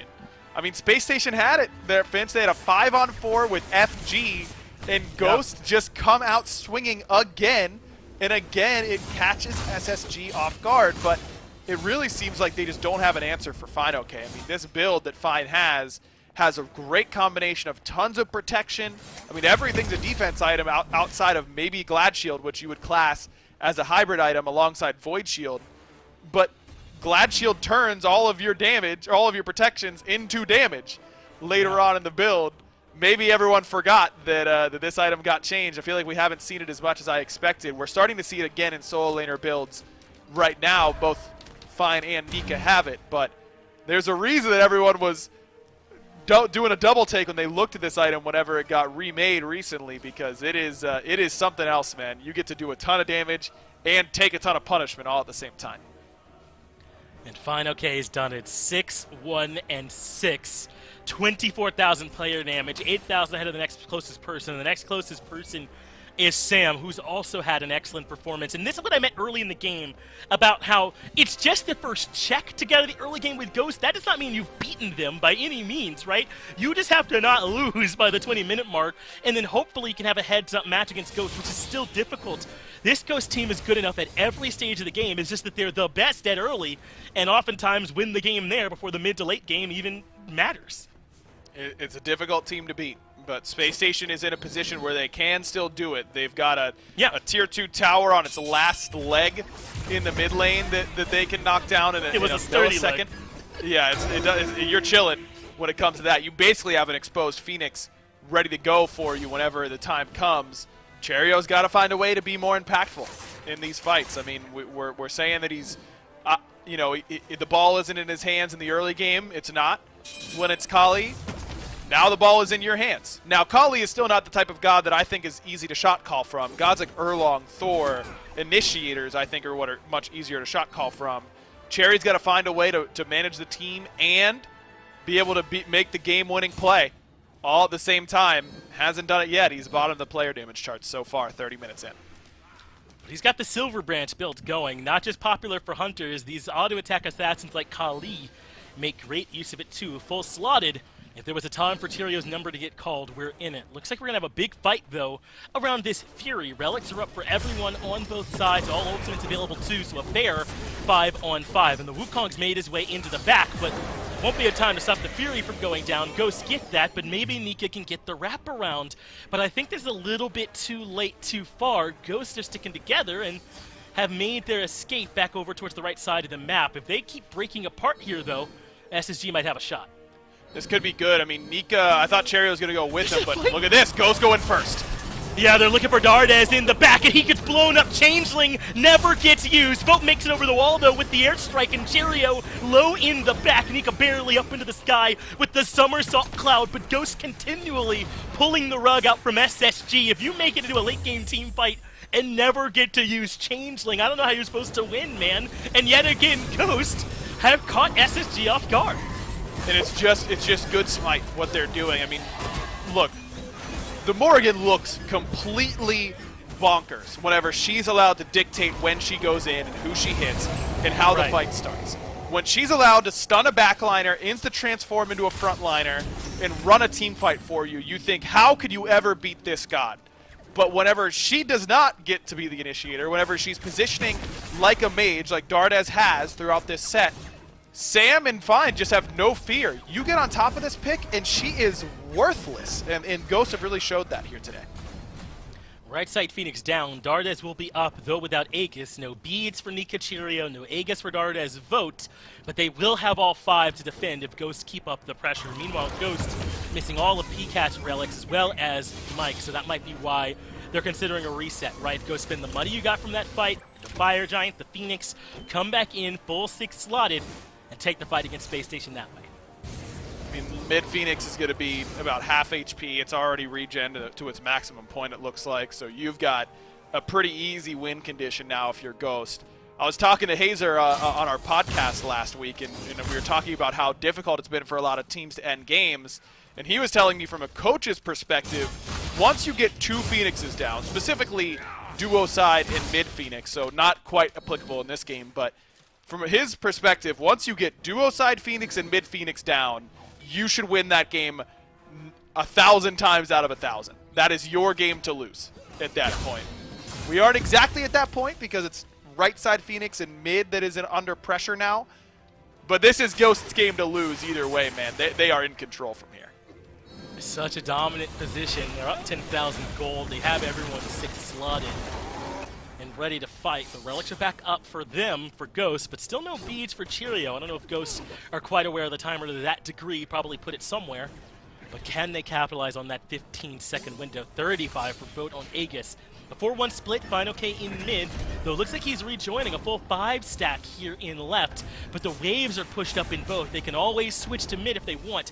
With minion waves here, Twig gonna be the one that moves in first. Left side Phoenix already low. Rapper comes in for the disruption, and there's the Baron ultimate coming out from Twig. It doesn't pull in anybody, but it deters Cheerio from looking for the dive. Now Mike has transformed and is looking to step forward. Final K's in the backline. The left side Phoenix is a distant memory. Ghosts are now into the base of SSG. In comes Dardes, though. He finds the sun in the backline, transformed to the Wukong, but the Panda Cat ultimate is too strong. Dardes falls, Nika falls, and Cheerio in destruction needs some help, but none comes. Twig takes care of him as well, and Ghost now on the precipice of 2-0ing SSG and 3-0ing them in the face. Man, it's been close in the standings all year long between these two teams at the very top of the SPL, but when they go up against one another, it has not looked nearly as close. Another game and set for Ghost Gaming up against Space Station. Wow, it's so impressive, man. Ghost find the 2-0 win there. They've beaten SSG throughout this season as well, the phase rather, and Myth and I have talked about it. SSG are the best against the rest of the league, but as far as the two best teams against each other, it's Ghost hands down. It feels like if these two teams are frontrunners for finals, if they can both make it, your money should be on Ghost. Has to be. They've looked unbeatable against this Space Station team, but I don't think they are, is the thing, Finch. I don't think that these 5 players are cursed or just can't beat these 5 players from Ghost. I just think that SSG need to go back to the drawing board. If these two teams meet at Worlds, which fingers crossed they do, because I think their sets are so much fun to watch, the Space Station needs to come in with a slightly different identity. What they've tried in Phase 2 clearly has not worked. Ghost beat them in the early, then in this game, Ghost beat them in the late, doing it 2 ways. Be a quick break, then we'll be back with the desk to break it down.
You know what's fantastic about this is in the voting segment we did on the waiting room, I technically voted for SSG, but I got to defend why I thought Ghost was going to win, and they do. So I covered all my bases here in this one. 2-0 for Ghost for the 3-0 sweep on SSG here in Phase 2. Mifflin, you're still with me, and a lot of the same picks were still with us from game number 1. Same story? I mean, we're a full 3 for 3 on same here in game 2? Yeah, I mean, same story. It feels like SSG came in with this strategy of, all right, we're going to make it a late game, and we're going to win. And then in game 1, they find out, oh, wait, Ghost Gaming's just going to blow us out of the water. And in game 2, they say to themselves, all right, well, you know what? It was a good strategy. If we make it a late game, we're going to win. But they don't draft any tools to bridge them there. I mean, they keep this Kali jungle, which is exactly that, a late game ticking time bomb. This Morgan, another late game ticking time bomb. But they've got no bridge picks. If you want to have your hyper carry out of mid, toss Cherio onto the Robin. Have him play one of these initiator picks that Aggro alluded to inside of that cast. That's when SSG is looking their best. When Cherio is able to initiate for you and be that huge powerhouse throughout the early game, he's going to get you to the late game. But it seems like SSG, their whole strategy was, all right, we're going to get there. I don't know how it's going to happen. Maybe we just kind of, it'll happen. It'll just happen. And it doesn't. We'll withstand, but they did not. 13 deaths combined between Cherio and Dardes in this one. Fine, okay, and Sanford Soccer, I think Mifflin a fantastic not only set but game here in game 2. Watch Love this watching Sam on the playmaking abilities of the Susanoo. Yeah, I'll take that, please, every day of the week. And another thing we talked about on Waiting Room is, when is it ever not jungle diff? And I'm not sure it was here, or I'm not sure it wasn't here in this one, Mifflin. The Susanoo was setting up some big plays for Ghost. Yeah, Sam just running an absolute clinic. Everywhere he goes is where Ghost Gaming was winning. And they were winning even places he wasn't. It just felt like they were winning across the board. How did Aggro describe that ultimate? A Category 5 hurricane just tearing through Space Station? I mean, I couldn't put it any more eloquently than that. I mean, that just felt like a good description of Sanford Soccer's entire set today. Just a Category 5 natural disaster. Yeah. Yeah, was it that bad? Can you hear that? Or am I talking to nothing right now? We can't hear that. Yeah, I know. No, we hear. I know. We're so sad. SSG. I don't know what happened, Ramsey. She's very confused. Has no idea. All right. We need to be calm here. Let's get her a bully stick and let her chill out. Let's see how the standings look after the number 1 versus number 2 matchup. Ghost Gaming, 15-4. SSG also 15-4. All right, Ramsey. Now it's time to take a deep breath, because we got Sanguine versus PK coming up next. But Ghost Gaming, obviously, the 3 sets in hand over SSG will give them a slight edge here as far as standings go. And Mifflin, you and I get to cast the next one, Sanguine versus PK, a 3 versus 4 matchup. I'm sure the desk will set that one up well for us. But what do you think we got in store here between Sanguine and PK? Look, you won't catch me rooting against PK almost ever. When they've been showing us the hot hands that they've had recently, only hit a speed bump after taking, what was it, a 2-week break. They lose 1 set, and then immediately they're back into the gear. I think that PK are definitely gearing up for Worlds, and I think you'd lose money to bet against them. This one's going to be a lot of fun, I think, Mifflin. SSG versus Ghost. It's a quick one for Ghost. Do we have another quick one in store, 3 versus 4? We got a quick break, and then we'll find out.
Welcome back to the SPL. We just had that excellent set number 1 with Ghost and SSG, the top 2 teams in the league. So it only follows we move on next to PK and Sanguine, the next 2 best teams in the league. What a treat today. But another treat that's coming your way is the Code Eater Bakasura skin. That's part of our partnership that we have with Prime Gaming. Go ahead and try !Prime in the chat if you want to figure out how you can pick up that skin. It'll help you in your ranked games too. Pick Bakasura, equip the skin, invade their buffs, and win. It's just that easy. Help you break that losing streak that you might be on. I should do it there for that when we talk about all the cool skins that you can enjoy. Instead, we'll start talking about this very next set. Joining me here on the desk to help break it down is Aggro again. We've been working together today. It's been an easy day, so hopefully we can keep that one going. Here in this set, PK and Sanguine, it's hard to know exactly what to expect because these 2 teams have been a little bit up and down, but I think right now they're both coming in hot. Take a look at these standings. 11-7, 10-7. These 2 teams both playing well, so I don't think there's any reason we wouldn't have a good set here. Agreed. PK, I mean, they've been red hot. 1 loss in their last, 7-8 sets or something like that. They've been absolutely red hot. Sanguine, a little bit of a different story. I mean, they started off Phase 2 a little bit more cold, have really ramped to this point now, but I really love the Smite that they've been playing recently. They're staying true to their style. They're picking Yarkor gods that allow him to create a lot of space. They're allowing Panatom to go with different styles of picks. I mean, the Susano clearly isn't just a Panatom pick these days. Sam just eviscerated SSG with it. But it was really Panatom that started going with a Susano selection a little bit more. And because Sanguine is finding their space in this meta, not just the beginning of the year meta, I've loved the way they've been playing Smite. I think they're in a really good spot. You know, I've been saying they've got one of the best frontline duos in the league. I have to say one of, because of what we just saw from Mike and Fine back in set 1. But these 2, I don't think are very far behind them, man, in the Yarkor Rongyu combination. Part of the reason why Shinto and Panatom always look so good is that they have a ton of space in which to operate. And that's afforded to them by that front line that is always working out for them. And they've started to find, as you covered, some picks that work. Not just in the jungle, but they've been giving Shinto more of, like you're seeing, this Hopwa pick. Netroid has been willing to flex around a little bit, find some other picks to work with too. And Yarkor, we know he'll play the Cthulhu. This Sanguine team is a tough one to deal with when they're firing on all cylinders because they're so patient, they're so willing to wait till they can play as a team and then just try and best you in that phase. They're a really well-rounded team these days, Finch, which is the real key for this squad. I mean, you cannot just be a team that's going to do this strategy, but you can't do that strategy. I think Sanguine can do just about everything well enough these days. If PK gives them the opportunity, I wouldn't be surprised to see Sanguine roll them in the early game. You can't just afford to let this team do whatever they want in the early game anymore. I think they've gotten to the point now where they put pressure on you there as well as the late game. They do. Rongyu talked to me a little bit about how Sanguine had this change of philosophy. Listen, they have to start playing for the early game. They knew it was a weakness. They knew a lot of the best teams valued this Hercules pick. So they have started to give it to Rongyu if it's open. Hey, one of the ways we can take it away from y'all is to give it to us and then run over you in the early game with it. And PK have got to find a way to deal with that. Neil Ma, one of the better supports in the league for my money. I thought he really turned it on their run to Worlds. And then since then, he's kept at that level. This PK squad has come in with their own new style and starting to cause some problems, a lot like what we saw last season. They've done it a little bit earlier than last season, which I think should be a good sign. I don't think that there's only so much good Smite that these 5 players can play. I think they're Right. going to be able to make it work all the way through if they can keep going at this level, man, because Paul has just been really ascending to that top tier once again. That's been really key for them. But the big difference, I say it every PK game I cast, I say it every time I'm on the desk for them, when Fred has his big sets, this team looks like that world's quality team again. Scary and Fred, that right side of the map, they have this potential to look like the best 2 players on the field, and they have the potential to be a little bit more quiet at times. So it's always, for me, coming down to this right side of the map for PK. What is Scary D going to do, and what is Cubo Fred going to do? If those 2 have good days, I think PK can beat anybody. They can, but these are both 2 teams who have the ability to play well in the early, but are also very patient. I wonder if we're going to see a very different pace from what we saw in set number 1. PK, very willing to play some defense if they have to, as are Sanguine, and are confident in their ability to stretch these games out. We could potentially be looking at an attrition-based type of set here, or an early game one. It's hard to know, but know that both of these teams are capable, if they have to, of slowing the pace down and playing that way. The big key for PK when they do get those early leads, it always revolves around Scary D. Like, always. I mean, not that Zap and Neil don't snowball their lane every once in a while, but in the games where that's happening, it's usually because Scary D has come over to the duo lane and completely wrecked the left side. This dude is the premier pressure solo laner in the moments where he gets an early lead. If I were Fred, I'd be spending all my early game over there, man. I think Scary's that good when he gets ahead. We asked PK a lot in, the weeks and months after they won Worlds who they thought stepped up the most to help them win Worlds, and Scary D wasn't on that list because everyone on PK thought he was always playing at that level, that Scary D was consistently doing it for this team. So I think you're right to point out what he can do, and I know he's got the trust of these PK guys as well. They really like what he does for them out of that solo lane. But we are in to the picks and bans. Now, it looks like Paul, a lot like Dardes, affects the picks and bans. You have to ban some of his signature picks away, and Sanguine are happy to do that. They ban away the hell with that very first ban slot. It's a pick that every mid laner should have underneath in their pocket because of the respect it clearly garners when you do. And Paul and Shinto are 2 guys that have that pick in their pocket. I'm a little surprised that Sanguine's willing to ban it, though, because I don't think we've seen PK really threaten that hell quite as much as of late. But 3 premier picks taken off the table by Sanguine. PK a little bit more locked in and targeted with their bans so far, leaving themselves open to a whole bunch of different first picks. Heimdall was not the one that I was thinking of. This has been a signature for Zap as of late.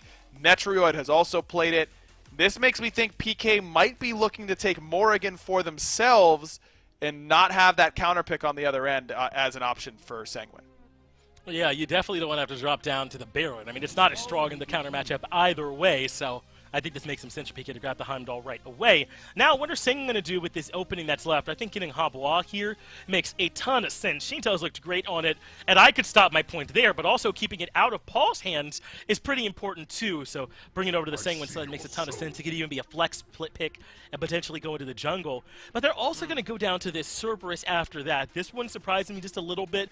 I've been surprised at how much everyone's been valuing this Cerberus pick, but when it keeps winning, it's hard to complain about it. I agree, though. I mean, you look at what Heimdall has. He's a knock-up immune in the 2. He's got the CC immune ultimate. So Stygian Torment has 2, and then you add in beads, 3 different ways to be immune by Heimdall alone. I'm a little surprised by the Cerberus, but I think it was insurance against this selection, which is set in that mid lane almost certainly for Paul. Just having that innate anti-heal is so critical against Set, even early, where he can just absolutely dominate in those 1v1, 2v2, 3v3 little skirmishes with Kingslayer before anyone gets anti-heal online. When you have Cerberus on your side, you always have anti-heal online. You just need your Cerberus there. I do think, first, that I was foolish to imply that Paul would play Habois when Set was up, but second, I think this Cthulhu has become our core signature pick. He might be our best Cthulhu pilot in the league as well, over there in the solo lane, so not only is Scary strong in this pick too, but it also has that secondary effect of keeping this one out of Yarkor's hands. So a little bit of gamesmanship happening in these first 6 picks already, as both teams are trying to remove some picks. But On Her coming in, I believe we saw him picked up earlier today in the first set as well, or maybe that was in the SCC. But I don't know if I'm completely sold on this pick here either. On Her is strong, but there's still plenty of stronger picks that we see Netroid play a lot more. Agreed. And again, you look at this Heimdall matchup, I mean, this could be one that gets pretty volatile pretty quickly. If Honor gets ahead, then it's really easy to impale Heimdall out of his Bifrost Crystal, to just throw up the pillar and ult him and force him to use the ultimate right away. I mean, all of those are really, really good tools for the Anhur, but if Anhur falls behind, you can't jump on the Heimdall. He has the knockup immunity from the 2. You can't impale him while he's channeling the 2. You've got a great ultimate from the Heimdall to launch the Anhur and set up for a pretty easy kill. I think if either of these hunters get off to a good lead, they've got a pretty abusable strategy to take the other one out consistently. Just depends on how that matchup ends up going over there in the Hunter lane. Zap Man up against Netroid. Going to be one to keep your eyes on. Lots of knockups over here for Sanguine. Wouldn't be an awful time for something like an Awelish perhaps to come through off the Anhur Leap Hopwad knockup as well, but we'll end up seeing what they value because they're waiting on Panatom's pick till last. And there's still a lot of junglers available, right? Only Set has been taken off the table in terms of a pick. Only Erlong Shen has been banned, so we can still go to something like the Thorb, the Susano. He's got a lot of options in terms of what Panatom wants to round out their draft with. As now the Tsukuyomi covered through over here for PK. There's still plenty more assassins that can be on this team. Seems like a lot of teams are really liking the Tsukuyomi against Hebo matchup because Hebo can't seem to really get away from that piercing moonlight, but Tsukuyomi also not knockup immune anymore while channeling that Kusari Gamma. I like the idea of the Bacchus here for Neil. Just add in another high damage magical character because with Set mid, you might be lacking some of that magical AoE. Bacchus covers some of that.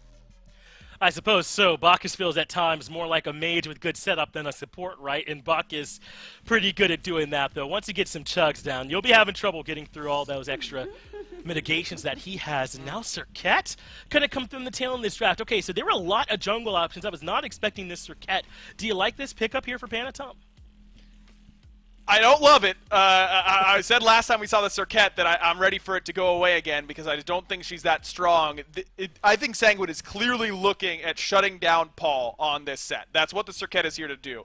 As soon as Paul goes into that Kingslayer ultimate, we last breath him, make sure he's getting no sustain at all from that ultimate. But he has damage mitigation built in on the 3 for Set, so you're not as worried about that damage coming through. Serket passive is often a big part of her damage. Mitigation is really, really good against that. It's good against everything, but particularly against Serket, against her ultimate, because true damage is affected by mitigation, so that is going to be difficult. I just think that overall, Sanguine maybe got a little bit too caught up in going for what PK was going to do, a little bit too worried about PK's game plan and not as much worried about their own game plan. Sanguine has pretty good tools here, but I think their engage is a little bit hard to execute. I mean, you're looking at a ranged Cerberus stun or a Serket blink in or a blink Cerberus ult as your only options, and all of those seem pretty telegraphed to me. Yeah, not going to be the easiest thing in the world to get in, especially when you factor in that Heimdall has all this additional vision, so it's not as if that's going to be happening necessarily by surprise up against them there either. And then you start thinking about this team fight presence between the Cthulhu and the Bacchus as their front line is set up for them. Going to be a lot easier for PK than Sanguine. Just a matter of how it all ends up playing out on the actual field. Set 1 already done. Now it's time for 3 and 4 to battle it out. Let's go ahead and start things up with game number 1. Well, here we go. It is PK versus Sanguine, a battle for sole possession of 3rd place here in Phase 2 of the SPL. Dolson, Mifflin, Doug bringing you the action. You at home, let us know in chat which way you think this one is going to go. It should be a little voting panel, and you can let us know which way you are leaning as far as this one goes. Mifflin, this is hard to maybe vote on. I think. You look at PK, though, and maybe they give you the edge. They gave me the edge, admittedly, in my predictions this week. This is a team that has been playing red hot as of late. Hot hands, man. You can't sleep on a streaky team like PK, and this is exactly what we saw last year as they were gearing up towards Worlds. They're really kind of shifting into second. To quote the 408, what did he say? He just really got to ramp it up. Turn on the jets. PK have really turned on the jets coming into the end of phase 2. So I think that, I don't know, it's so hard to bet against them, especially as they've really identified this new identity that they want to play around, this more dive-centric comp, something that we've seen from Radiance in recent games as well, mainly revolving around this set, be it through the ADC, be it through mid, with PK almost always through mid. And I think it's a strategy that could certainly work out insofar as Panatom doesn't get to Paul first. I think Aggro already alluded to it on the desk. That's why this Surcat pick is getting picked up. It's got a very strong counter matchup. If he ever catches Paul slipping, the setup, just the taunt into the ultimate is going to be enough to shut him down with the help of Shinto. I think the early game he's going to be worried. Oh, blink in for Panatom. Beads used by Paul. He'll survive this one. Cubo Fred turns around a little bit of damage. But now PK, a 1-level deficit. Paul just catches up. They're going to have to be careful going over to the red buff here. There's some early damage that Shinto and Panatom might look to take advantage of. But it looks like instead Sanguine will return to their own red buff and not roll the dice. That's a smart play from Sanguine. Already we saw that they had kind of lost a lot of their time, not quite able to finish up that wave, so instead of taking the more risky play on the defensive side of the map, they instead back up to their own red buff and get that safer play coming through. You don't want to fight into a set and a Tsukiyomi on even terms. Even if they are at around a quarter health right there, the damage output is so high.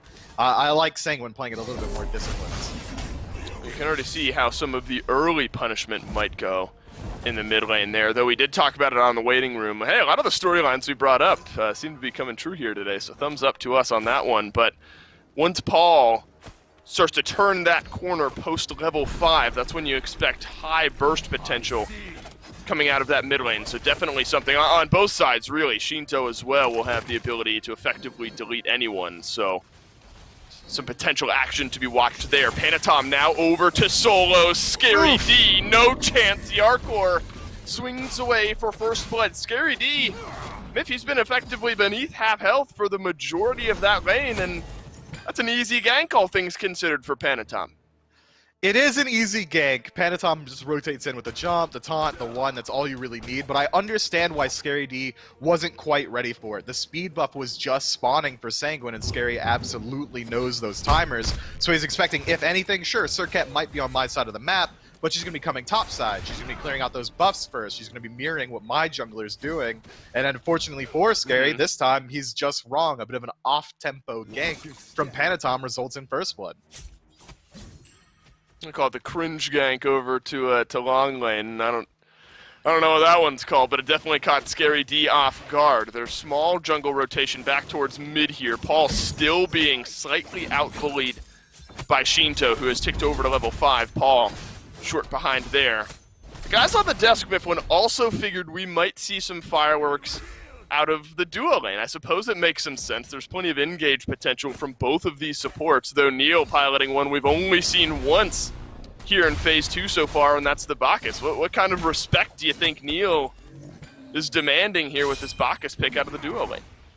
It's one of the more aggressive early game Guardians you can pick up. That flop is a tool that you just have to constantly be worried about, as Scary D should be worried about Panatom hovering the jungle here. It ticks over to level 5, so he gets the Descent into Madness, which should be enough to deter that gank. Yep. So as far as duo lane goes, I don't imagine we're going to see too much fighting as long as the supports are there, but once both rotate out and it shifts to the 3v3, with Netroid piloting this on her, one of the most aggressive hunters in the game, and Zapman being one of the most aggressive players in the game, I would not be surprised to see him throwing a couple hands against each other there.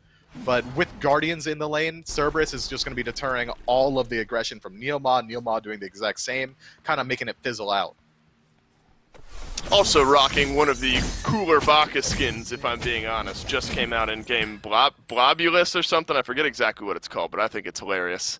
And I think it's super cool, to be totally honest. The D&D fan in me, Blockus is what I've been told. The D&D fan in me with the D20 on the stick there also loved it. And you know, Mifflin, jokes aside, admittedly, there might be some concerns for PK around all the physical damage they have, both of their carries and their jungler physical damage dealers, but this Bacchus not one who will shy away from dealing some serious damage in the late game, magical damage at that. That'll be great for PK.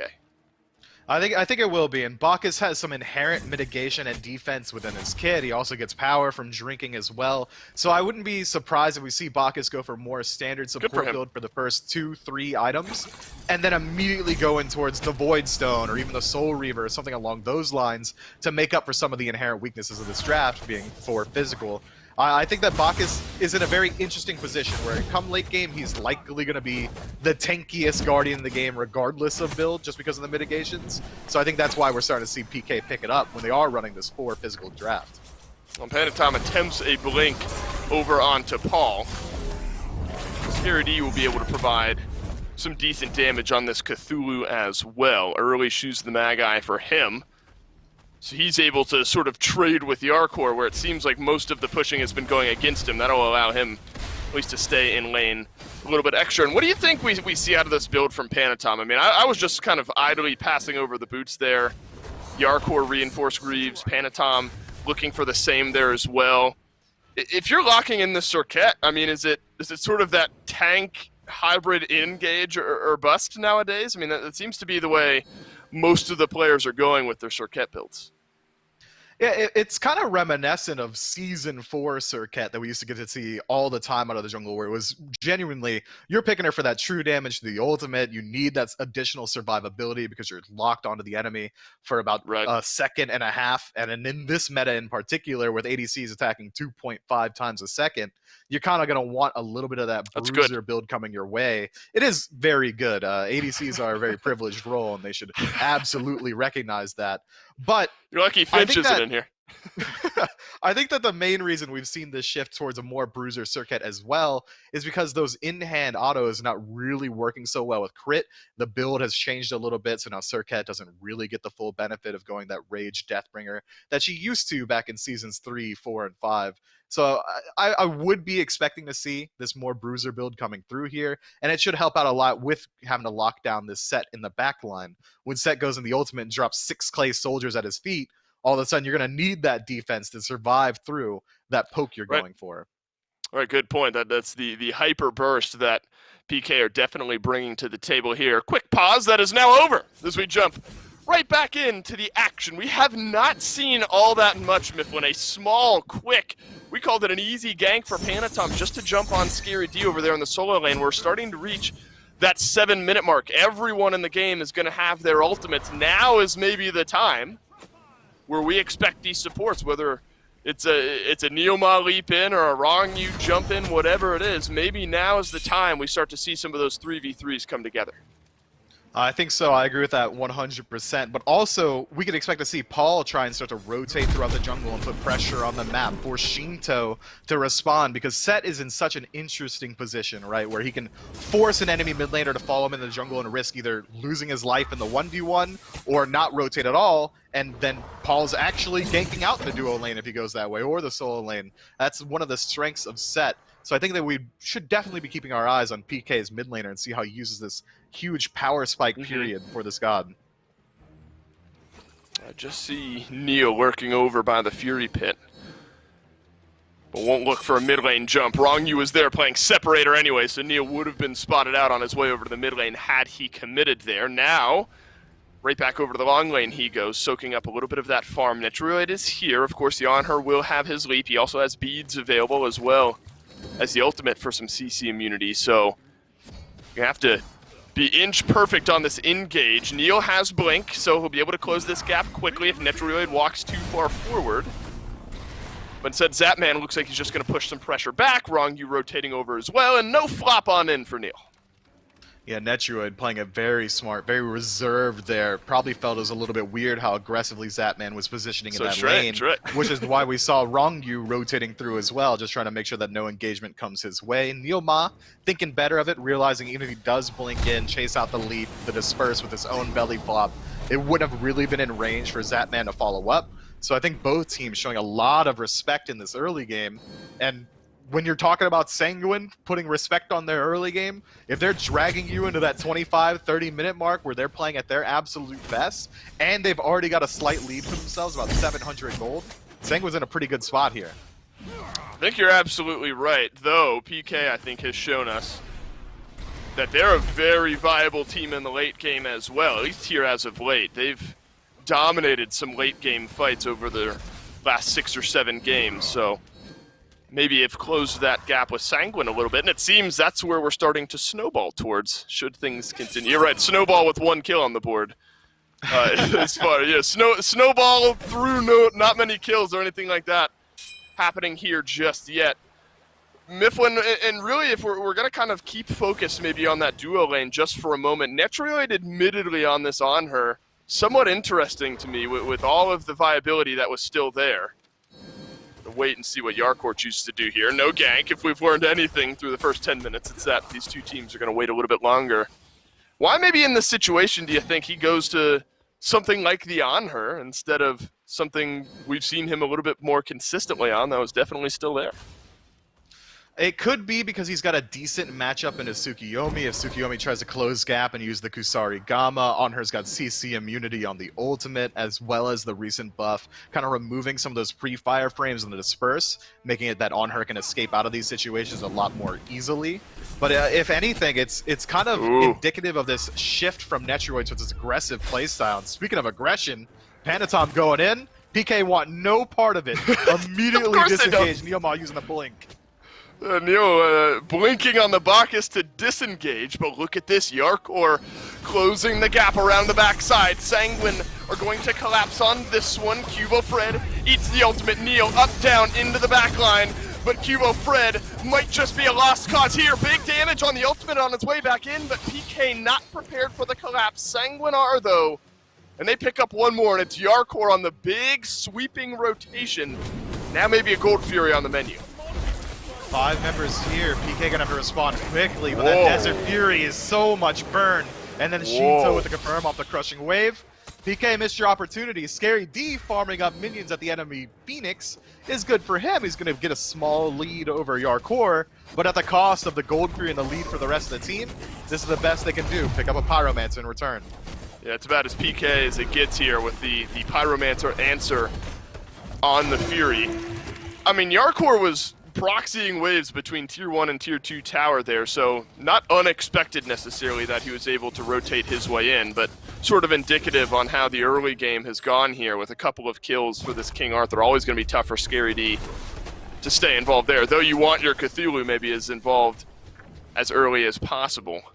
Cubo Fred was able to do a little bit of damage there, Mifflin, but ultimately there wasn't really much of a collapse around the backside there from PK, so maybe all things considered, you just lose one guy in the Gold Fury, and that's about the best you could do there.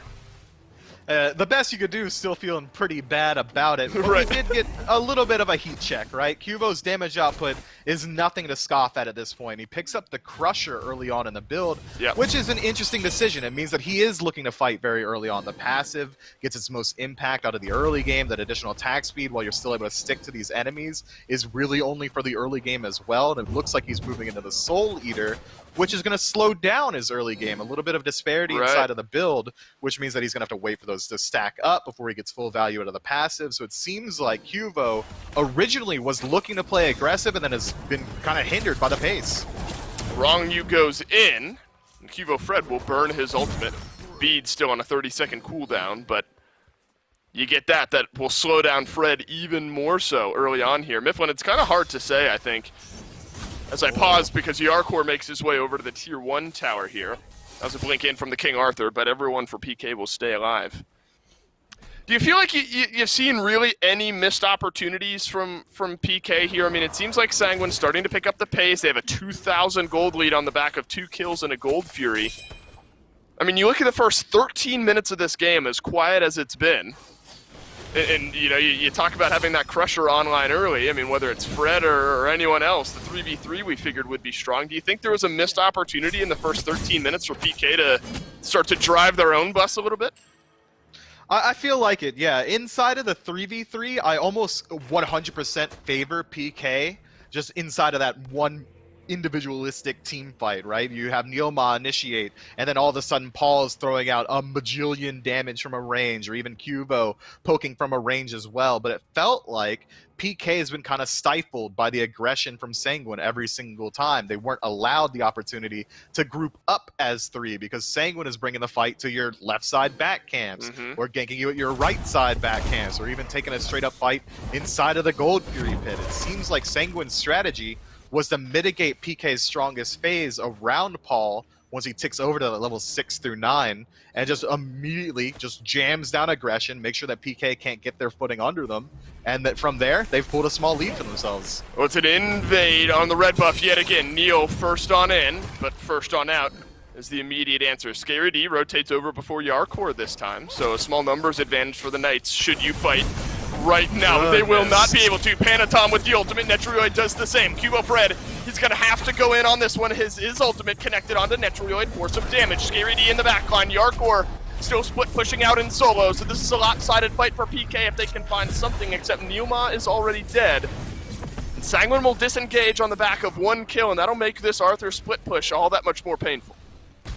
It will. That's so tough for them, immediately losing out on Neoma the one time they're able to get aggressive. Just that Panatom Circuit ultimate and a Netrioid's Desert Fury just locking you down for just enough time with that true damage is going to lock them in for that kill. And now Rongyu getting aggressive in mid finds Cubo with the ultimate.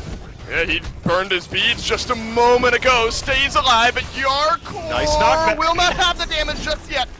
The shell from Paul keeps Cubo Fred alive. There's still a fight going on beneath the Tier 1 tower, but Sanguine won't go any further yet again. Both teams showing a bit of slowdown tendency, I think, in the early part of this game here. One kill here, one kill there. A big team fight starts, but we disengage before it really turns in to all that much one way or another. A Fury respawning in the next 15 seconds maybe indicates why we're seeing both teams playing extra cautious. You don't want to die right before the second Fury of the game spawns back in.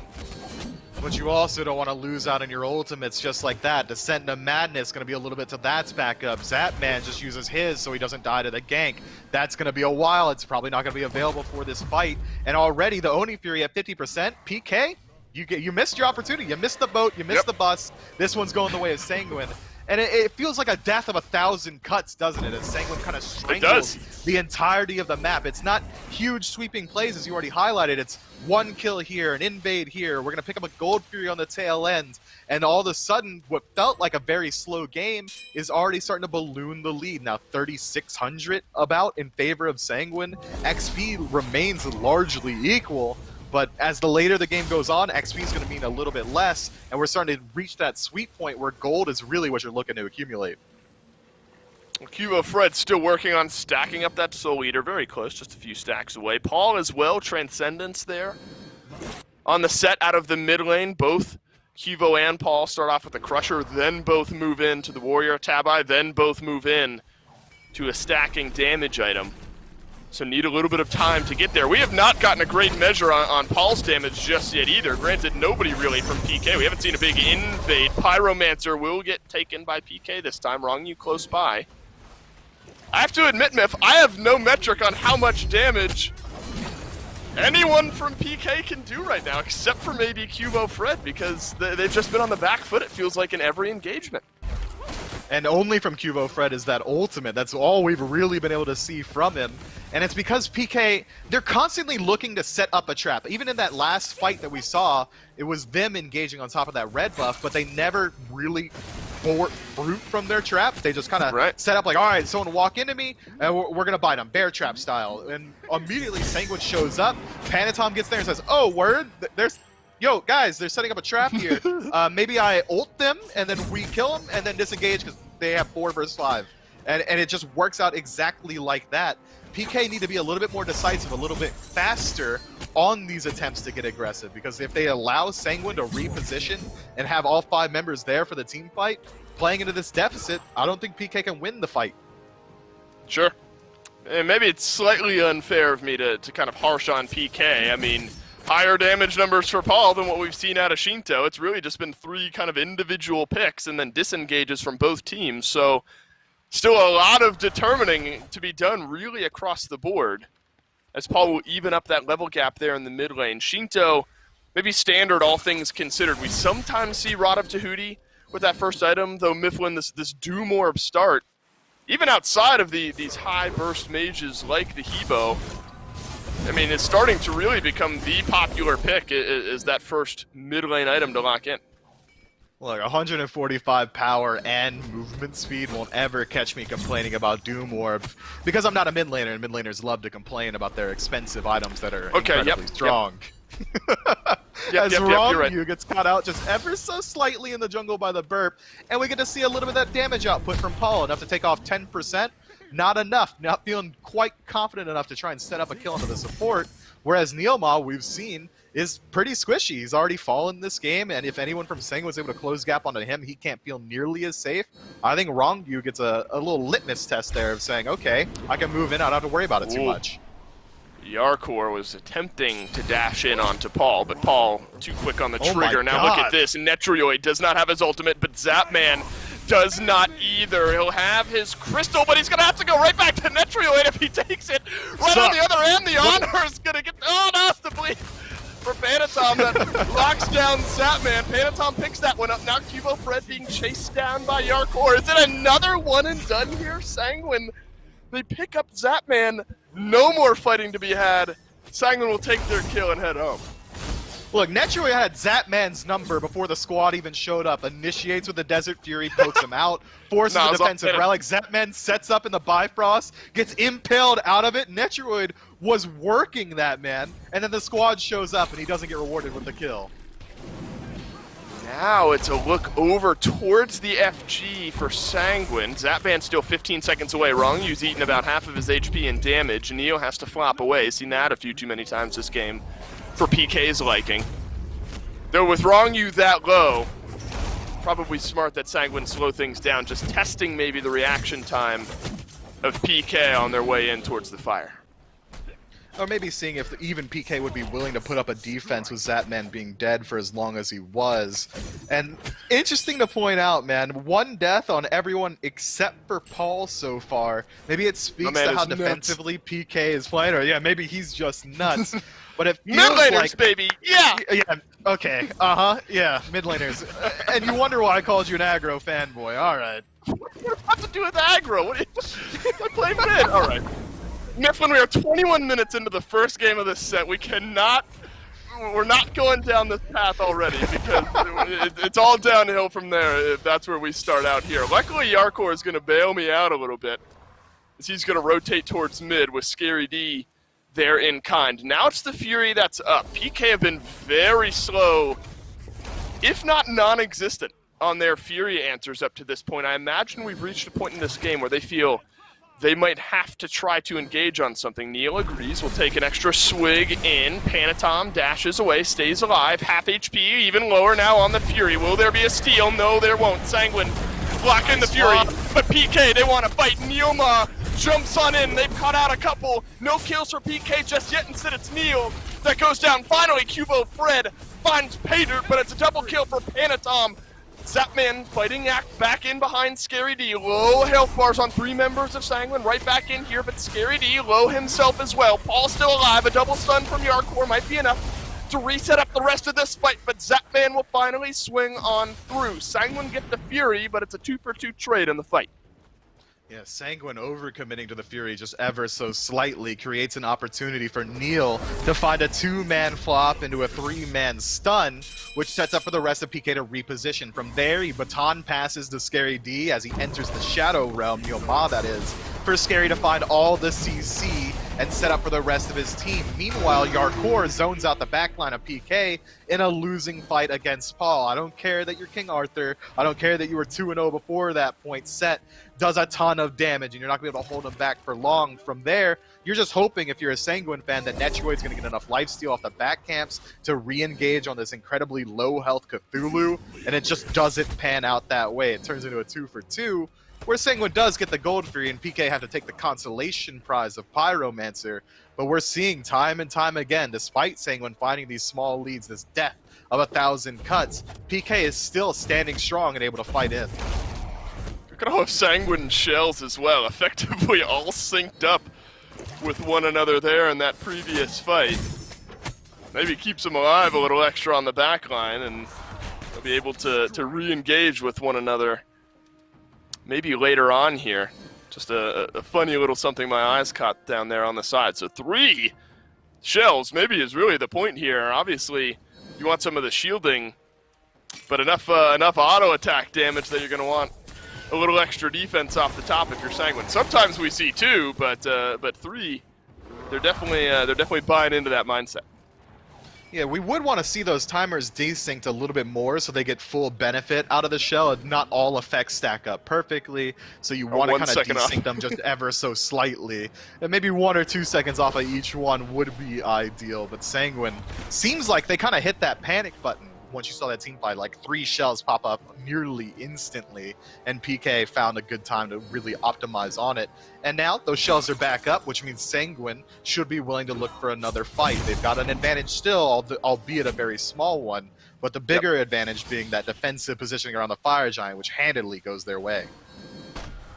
And just moments ago, there was another Pyromancer for PK. That's been their MO throughout this entire game. 3 Furies over to Sanguine. I think it's 2 Pyros over to PK up to this point. Sanguine start up the FG here, half HP.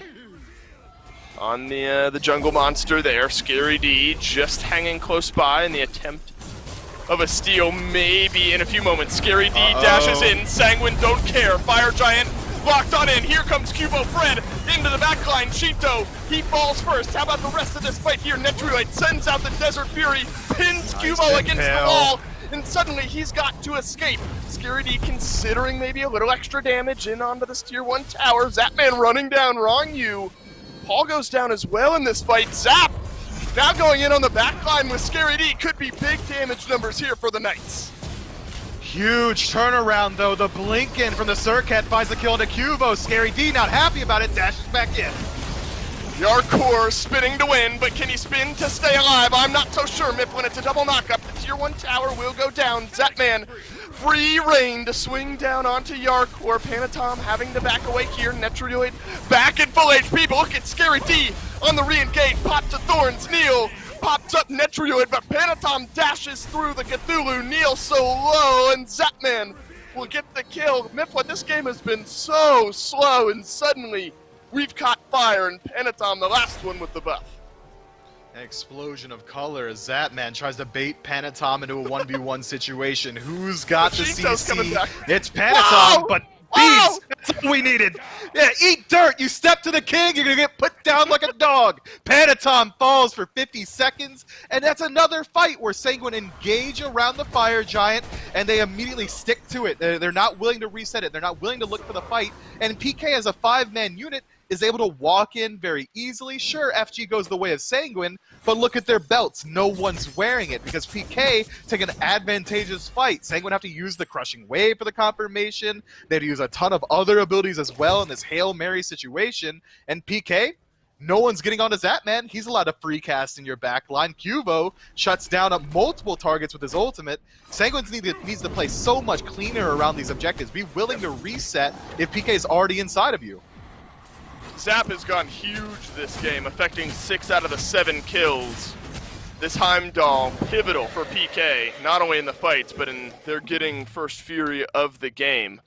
Plenty of gold now to be swung back for PK. Yeah, that 3K gold lead, by the way, is now missing as PK win the fight, just find themselves 500-600 gold behind with still what will be 3 towers left on the map. Mifflin, this one really feels like it's turned around where Sanguine were kind of just dipping their toes in the fight water early on in this game.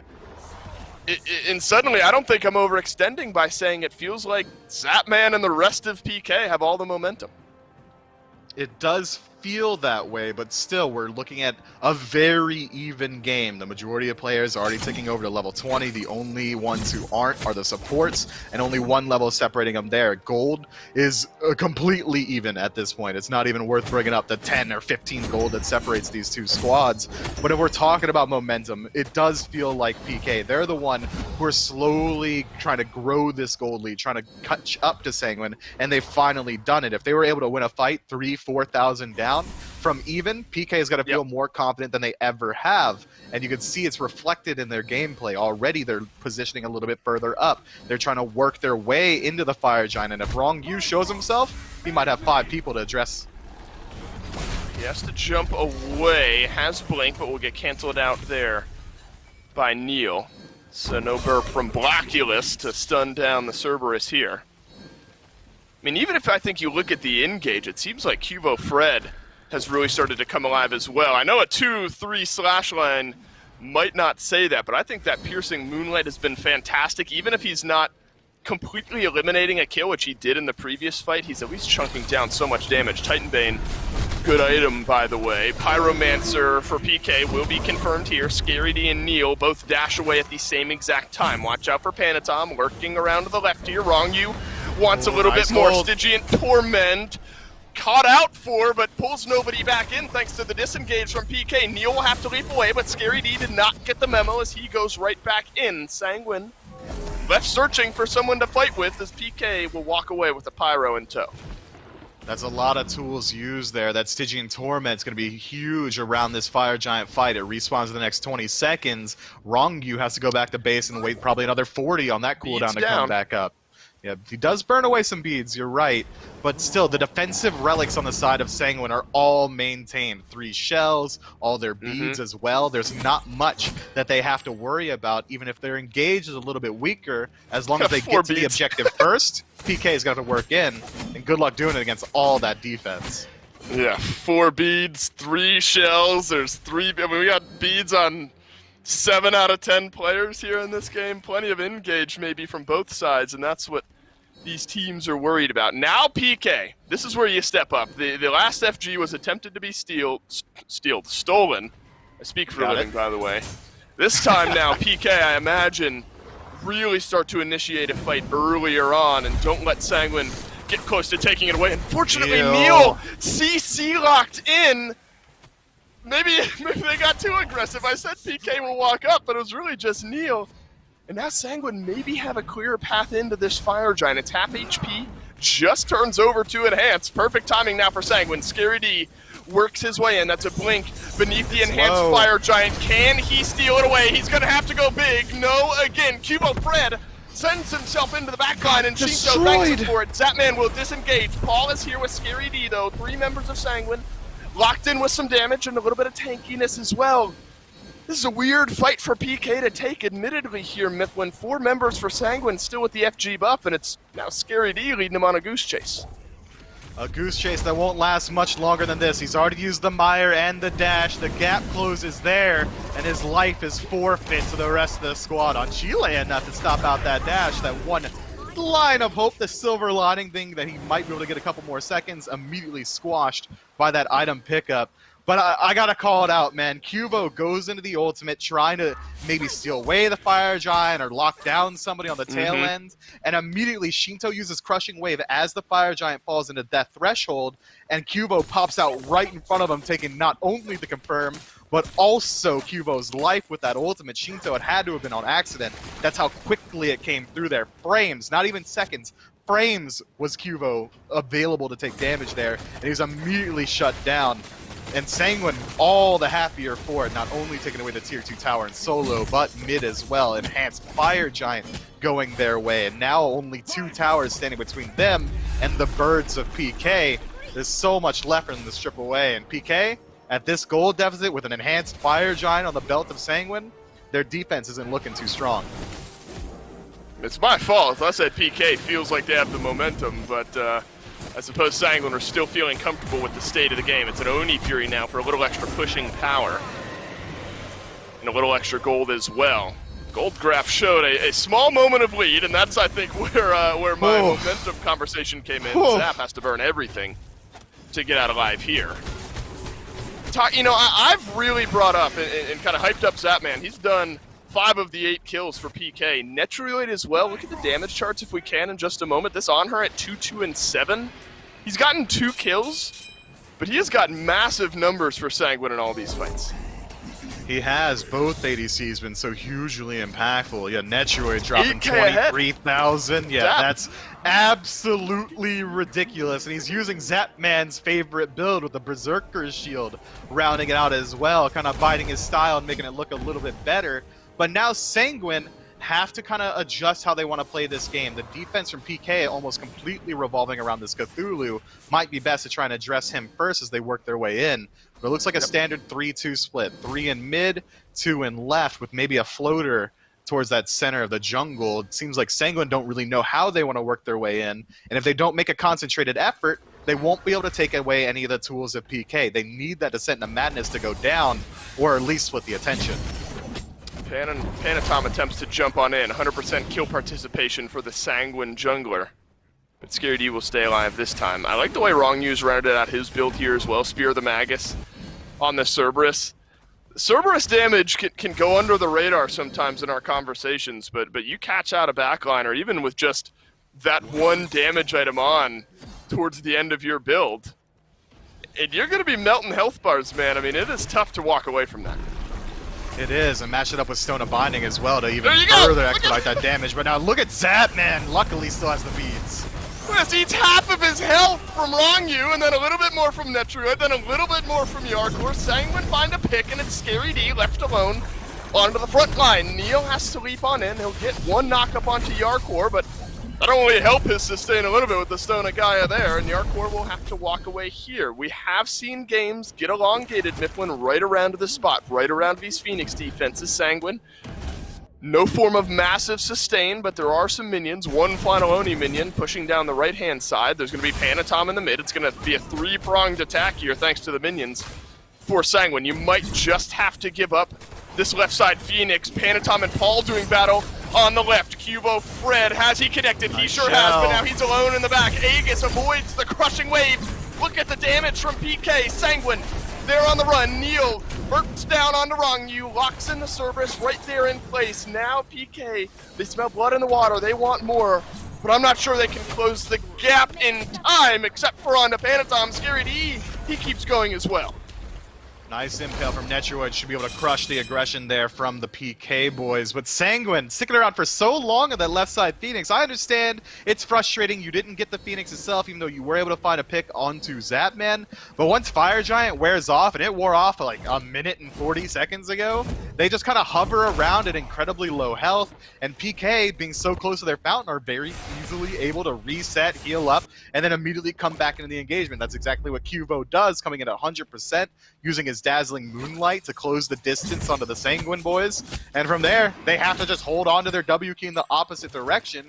I would have much preferred to see Sanguine use that time while Zapman was dead to reassess the situation, regroup in base, and then work their way into the Fire Giant, because now PK are doing exactly just that, but Panatom's dead for 10 more seconds. The tug of war continues. It's a 6K gold lead for Sanguine, but it's a one-man player lead at the moment for PK. Very quick on the FG. Sanguine close by. Will they steal away their third Fire Giant of the game? The answer is no. PK got this one wrong. You pulls two right back into the damage of Netroid. Neil so low here, so he's going to have to be cautious on its re-engage. It's a double knockup in the back line. Watch out for Cubo Fred. He sniped down Shinto, and now he finds Wrongyu in the back as well. A double kill for the Tsukuyomi, but Netroid will find one. Paul gets rid of the on her. PK winning this fight big. Crashing down to earth will be Yarkor here, and I think they might have the damage, but it's a nice mantle proc to keep PK at bay. Neil will survive for the time being. If Panatom and Yark were able to get out of here, that's huge for Sanguine, but Zapman with a chase rides the Bifrost and finds the kill onto the Circuit. The sole survivor being Yarkor, left a limp away towards the Pyromancer. PK, they should be able to get a Phoenix, potentially two, with that right wave pushed up as well. They've got 20 seconds left, Dave, on Shinto's respawn with just the King Arthur, and Zapman being full health. He's still got to play safe. A flop might cost him his life. This is scary here. This could cost him his life, maybe cost Sanguine the game. PK working their way in. It's Neil tanking it up right now. Yarkor, half HP. Zapman, he's taking no damage. The Titan's doing everything. PK, they win one fight at the end, walk into the base, and lock down the win over Sanguine. Yeah, Sanguine thought they were dragging PK into the late game. Little do we know, it was PK who had come to the stage and set the trap nights before, ready to get him in there. And immediately we see one teamfight's all it takes, and they know their damage so well there. I didn't think they would have been able to find the end, but the oboe procs from Heimdall ticking between the King Arthur and the Titan helps out a little bit. The flop to create the distance, and Zapman very willing to tank it up. I mean, clean play from PK, but it was a close one.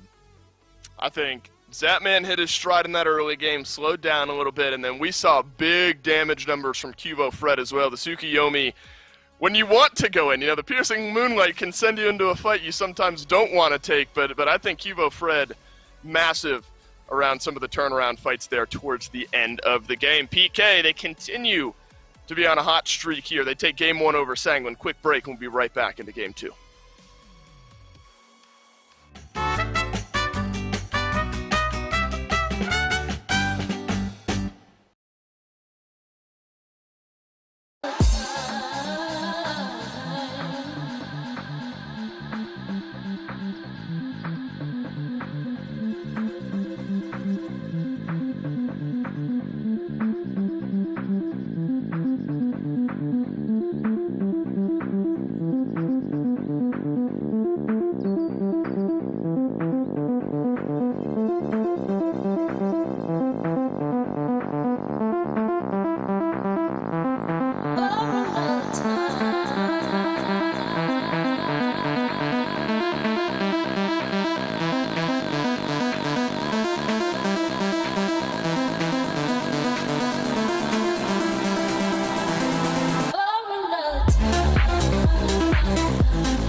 Welcome back to the SPL. We're in the middle of the Sanguine versus PK set, and Sanguine, though they appeared to be ahead for most of the game with their slow, methodical approach, could not close the door on this one. PK stick around long enough to win a couple of fights near FG and eventually claim this game. I still have Aggro with me here on the desk, and Aggro, is that assessment accurate here for you? How did PK find their way back in? I mean, there was never that much distance between them.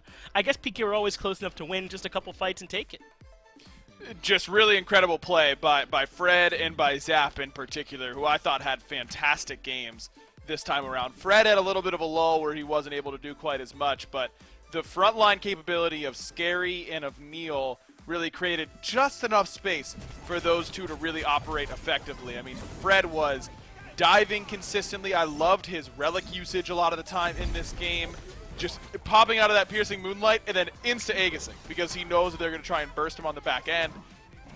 Sanguine did not seem to have an answer for this Tsukiyomi pick. This clean double at the very end was obviously the game sealer.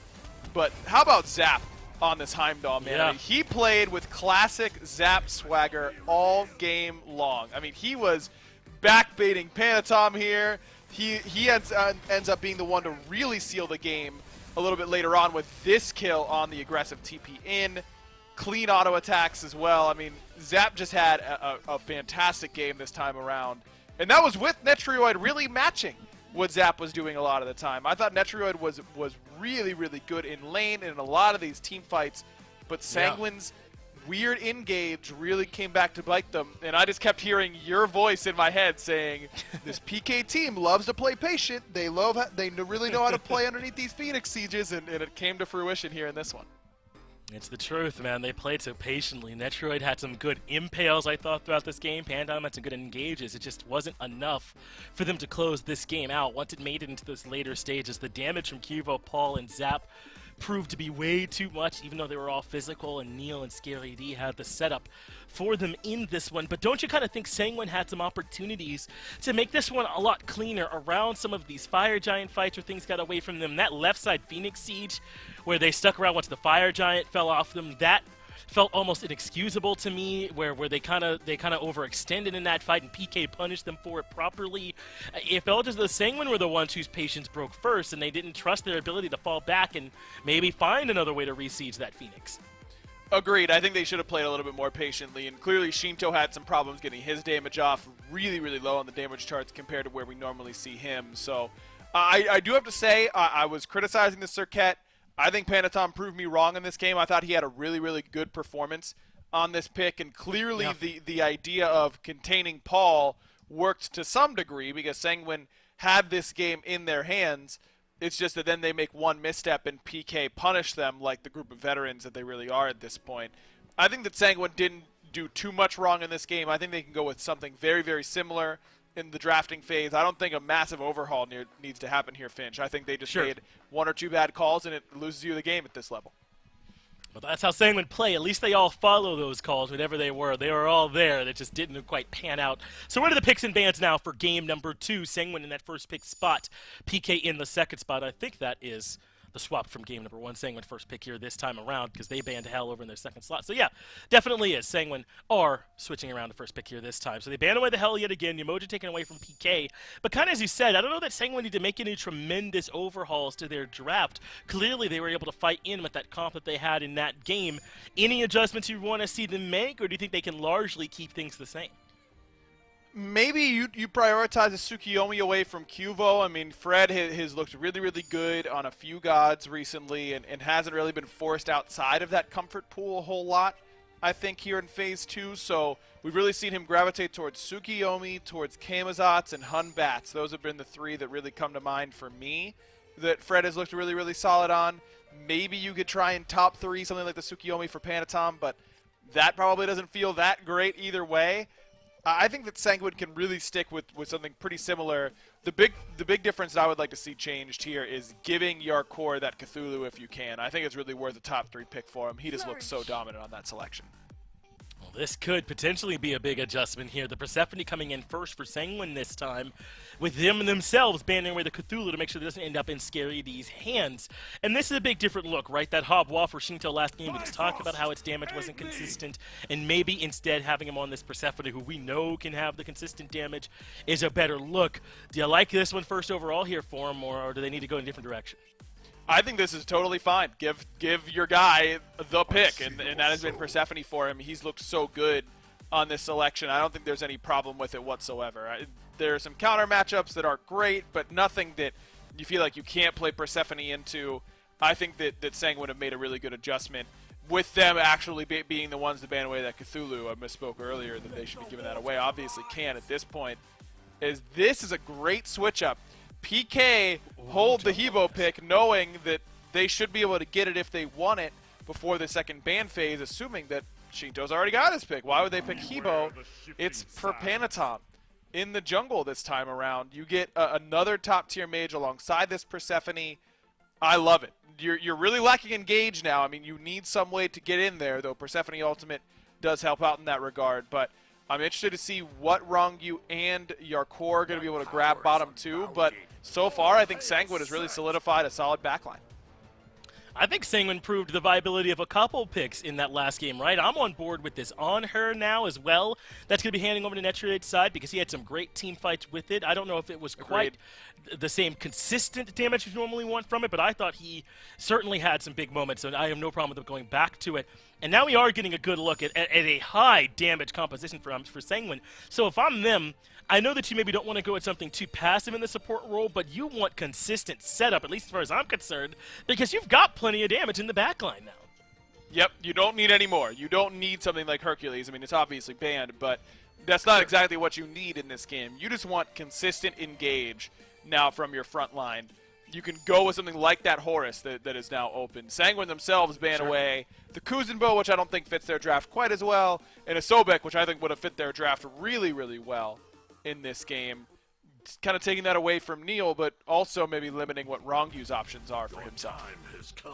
Yeah, I think they're pretty sure this Cerberus is for Scary over in solo, or else I don't know that I'm quite on board with the Sobek, but I'm also not so sure they would have gone Double Guardian, though I guess they kind of have to in a world where the Hercules is already banned. So that Sobek ban, an interesting one. I think that you're right to kind of point out that would have fit a lot more better on their team. And now they're coming around to this Nike over in the Solan land. King Arthur banned away, the Amaterasu banned away, Cthulhu banned away here too, so maybe not a ton of picks. Sun Wukong, I think, still looming large here at this point, but Nike may be fitting the bill of someone who could set up for the squad a little bit better maybe than the Wukong would have. And some pretty annoying peel. I mean, that barrier formation shield shoving the set away from melee range is so annoying to have to deal with. So that's a great option, I think, for Yarkor. There's the Horus, is again hard engage, little bit more individual focus, not a lot of AoE engage here for Sanguine, but I think that this composition can work as currently slated, and the kill potential between Horus on Her's lane is really, really strong. So overall, I think Sanguine have come away with a pretty solid selection of gods in this spot. I think they've answered what PK has pretty well, but PK has a lot of the same style of tools that they had last time around. I think that there's a chance that they just end up playing very much the same style, waiting until they find their opportunity, and then striking consistently. And also clearly Sanguine pretty heads up to assume the Cerb was going solo and that Neil Moss still needed a support. It ends up being that Bacchus. He's going to run it back from game number 1. Maybe not as much overt need for some kind of anti-heal on the squad, and they've got plenty of it incidentally with the Bacchus Belch and the Cerberus passive, but I don't think it's going to particularly come up. Maybe the Hop-Wa, depending on how he builds, you get a little bit of value from it there, but for the most part, they're picking these more for these picks, and kind of as you're alluding to, I expect these to look the same. Maybe we'll see Cuvo getting involved a little bit earlier than in game 1 on this Robin? I'd expect so, and I'd expect Cuvo to be a big key for this one because he's the backline killer on Robin. There's a lot of backline that needs to be killed for Sanguine. That's right, but it's one of those backlines that can peel for each other, right? So maybe not the easiest thing in the world. We'll see how Cubo Fred elects to navigate it. PK won game 1. Can they do it again in game number 2? Well, it is some of the same, but a little bit different for Sanguine here in game number 2 with their composition. I'm always a fan of a Persephone here for your squad. Panatom will be on the Hebo out of the jungle, so there's another pivot as well. And you know, Miff, a big thing that the desk was talking about is we see PK, I guess 4.5-man roaming here towards mid, hoping that Shinto will just walk forward, but Shinto will stick around that tier 1 tower, so no early kill for PK just yet. Do you think that Sanguine have enough engage between a Nike and a Horus that'll make the Hebo, Persephone, and on her damage confirmable? Look, Dave, I'm gonna do what I hate and answer your question inadvertently and sideways and not really actually address it. I think that Sanguine have so you're not answering my inside question. of those picks. Okay, go ahead. Yeah, but it doesn't matter. It doesn't matter that they have engaged. They need to be worried about counter engage. Take a peek at PK's draft. Cerberus, Robin, Set, Bacchus. You know what all those picks have in common? They're jumping on your backline. They're all getting in there together. And then Sanguine are going to have to address that with what? They've got a Hebo knockup for Peel in the backline, or maybe a Grasp of Death shot at a wall so they can stop the aggression from PK, or potentially even a one-man CC from this Horus. I'm worried about Sanguine once this 5-on-5 kicks off. And I think that picking up the Hebo in the jungle, sure, it's a very strong late-game hyper carry, but it's also another dive target for an already dive-heavy draft from PK. Sanguine's got some late-game woes, and I think I kind of want them to win out in the early game ever so slightly to make that transition easier. But how are they going to win out against Cuvo, Fred on Robin, or Paul on Set through mid? It's going to be tough. Neil, considering a jump in maybe here. Already so much pressure, maybe setting up for a red buff invade, but instead Fred and Paul will just work their way back towards their own red buff. Rongu and Netrioid began a rotation over towards mid as well, just to cover slightly. And if we didn't see all that much action out of the duo lane early in game 1. We figured maybe it was once the 3v3 started, but I don't even know if the 3v3 ever really did start. There were just a few picks in that early game, and then we just sort of started team fighting 20 minutes into the game, it felt like. I think really you look at PK, you know, and Neil may be a big part of that. I think him and Cubo Fred getting involved earlier on will put PK in a much easier position to succeed from what we saw in game 1. Yeah, you can't get that death of 1,000 cuts started up without the first one, and PK's Cubo Fred is going to be acting as that deterrent. He's going to be that bridge to help him get into the late game. It's going to make it much harder for the rest of Sanguine to get aggressive. And I think we got to see at least a little bit of that Hunter 1v1 in game 1, where we had that one isolated instance where Netrioid kind of ran in and used the Impale to knock Zapman out of the Bifrost and used the ultimate to chase out his own ultimate. And that's how that should line up. And I've already seen now that Netrioid has played well and is confident on it, but maybe Fred going to stop it. Oh, Fred waits for the leap from Netrioid, but Netrioid saves the Impale for a stun onto the Robin. Already, hey, listen, that checks my box, right? I mean, Cubo Fred is finding a way to get involved early. You don't necessarily burn anything, but it shows that tendency that he wants to start to drive some force on this Robin that we know can do so early in the game. We know what Hebo can do out of mid-Myth. You're piloting Hebo out of the jungle. What does that power curve kind of look like? I mean, you at all able to keep pace with Hebo Fred here in the early? I mean, once you reach level 5, maybe the damage starts to turn on, or is it just too consistent too early from Fred, and you're really just farming up for team fights later on? You're kind of looking to farm up. It's almost this Kali playstyle where you are that late game hyper carry, but you've also got the additional benefit of Hebo being the god of 3 ultimates, 4 if you want to count the water carpet as well, where the second he does tick over to level 5, he's going to have very good damage output. Panatom, that is. He's likely going to look for the Doom Orb out of the jungle immediately in either the cooldown boots or the lifesteal boots, probably going to be the cooldown.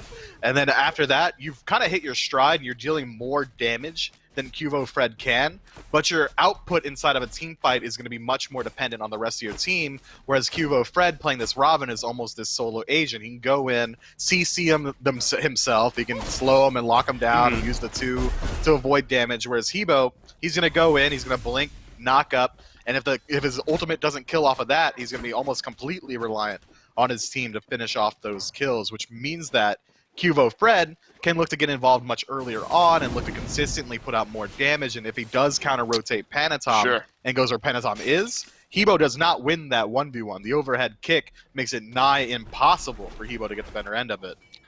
Cubo Fred is where Panatom is right now. Just farming up some of those mid lane harpies. No more farm for the mid laners. Who needs it anyway, right? Wrong you. Dashes in. Wow. Zapman, oh my god, he's eating so much damage. Netrioid melts him away. Wrong you. Takes the ultimate on the chin, and Netrioid capitalizes first blood over to Sanguine. They are the fireworks we figured we might see out of the duo lane. Man, unfortunate situation for Zapman. Gets his ult caught out by the Horus, and from there, I'm not sure if it was reaction or if Netrioid just trusted Wrong You implicitly, but immediately goes into the Desert Fury, and once Zapman clips onto the Horus, he's stuck there for about a second, maybe a second and a half. That's enough for 4 or 5 spears to find their way home, and 4 or 5 spears in your chest this early on is going to kill you. So Netrioid might have finished with top damage in game 1. Paul, a small trade there with Rangi, who made his way over to the mid lane, but he'll back his way away. And if we're starting to reach that point now, Mifflin, where the supports are going to start to rotate out, Zapman might have to be extra careful. Again, we've mentioned a couple of times about how we saw some trading going back and forth. I mean, it's the ultimate, and yeah, you don't want to have to burn your ult if you're Zap. You don't want to have to use your crystals all that defensively if you're Zapman. Netrioid now a kill in hand definitely has the ability to solo exert some pressure over Zap if the Heimdall oversteps.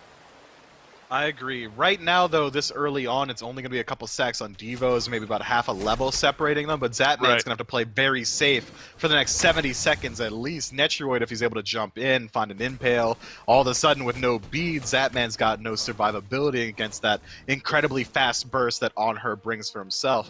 But it's going to be hard for Netroid to find those opportunities. The Gallarhorn to knock or immune the knockups from the Disperse makes it much harder. He can also use it to immune the knockback from the impale as well. So Zatman's not out of it just yet, but he is going to need a little bit of help if he wants to get the lead back in his favor. Right, just needs to play a little extra safe. As you point out, Neil makes his way back over to the duo lane, as does Rongyu. No pressure put in on the mid lane just yet. I suppose, you know, we always have these conversations around solo and how hard it can be to gank solo lane as it is. Maybe there's some of that same mindset around a set out of mid. I mean, it's very hard to lock that character down. He has, you know, pretty good mobility. He doesn't have his beads for another minute, but maybe that's why we haven't seen all that much action hovering around the mid lane just yet. Yeah, that god is incredibly slippery, not only with the CC immunity in his kit, not true CC immunity, but root immunity and the like. Makes it that much harder to lock him down. Shinto's going to have to pick his fights very well as just having this untraditional jungler inside of Hebo, meaning that you're lacking a lot of CC, means it's going to be even harder to lock down Paul. So it's going to come down to Rongyu, the guy who initially took away those beads from Paul. You're going to want him to rotate back through and try and set you up for the kill, which is why we're seeing Sanguine have this 3-on-3 group right now while they still have a distinct advantage while Paul's beads are down.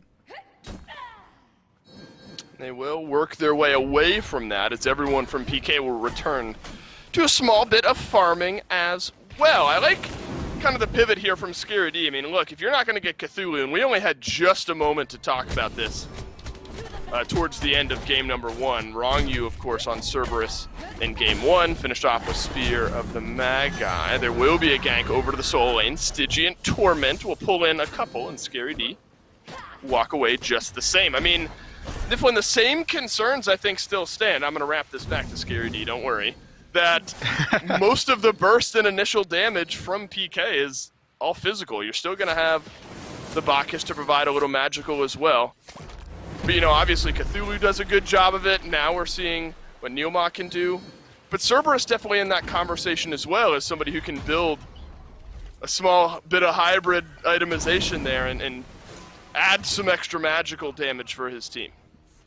Yeah, I think we could certainly expect one of these Guardians on the side of PK to pick up the Stone of Binding or even the Spear of the Magus to try and help out a little bit with that poke. And I think if I had to run a double Guardian draft as my sole source of magic damage, the two that they've picked here might just be it.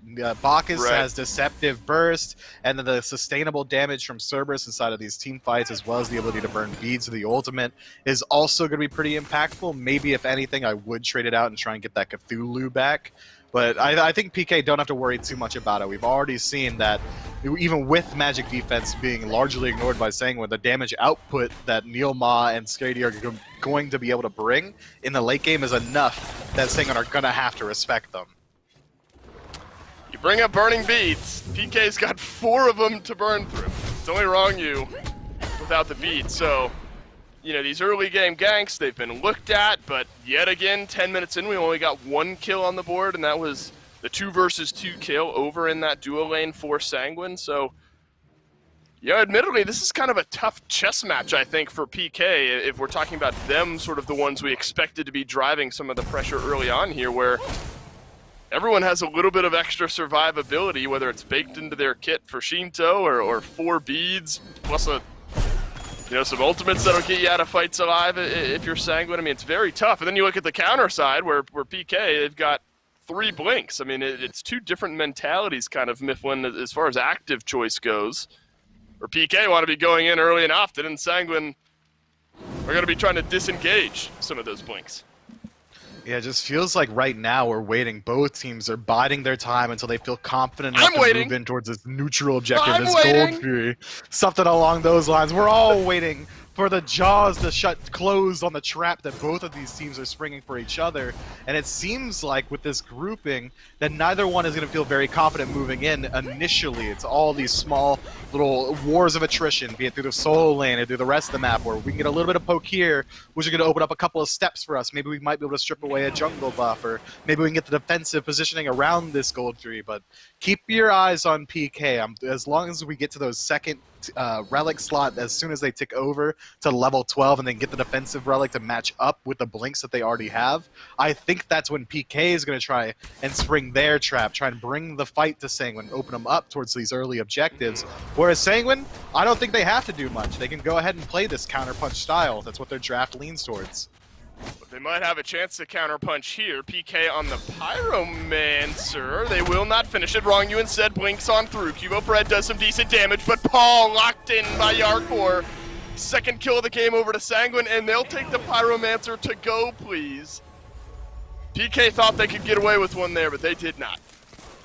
Yeah, PK, that's exactly what we're worried about. There's the counter punch from Sanguine. They wait for PK to take one step out of line. They group up on the Pyro, drop it low. Immediately PK realize, okay, we can't simultaneously confirm Pyro and save our lives. Let's go ahead and back up here. Sanguine realized that, all right, easy chase. We'll pick up Paul and then back up to the Pyromancer on the way out. And now PK, it's the exact same as game one. It's this death of 1,000 cuts coming through, and Sanguine established themselves a pretty hefty lead. Right, it's what? It's a 2k gold lead already with 2 kills on the board and a Pyromancer? I mean, it's just a slow burn. You gotta give all the credit to Sanguine, but if we're kind of elongating the story here, remember this is the exact same situation PK were in game one, and they have a very similar draft. They do not have the same long-range snipe damage / engage that the Tsukuyomi provided, so I think there maybe is some fall-off there as far as the Robin goes.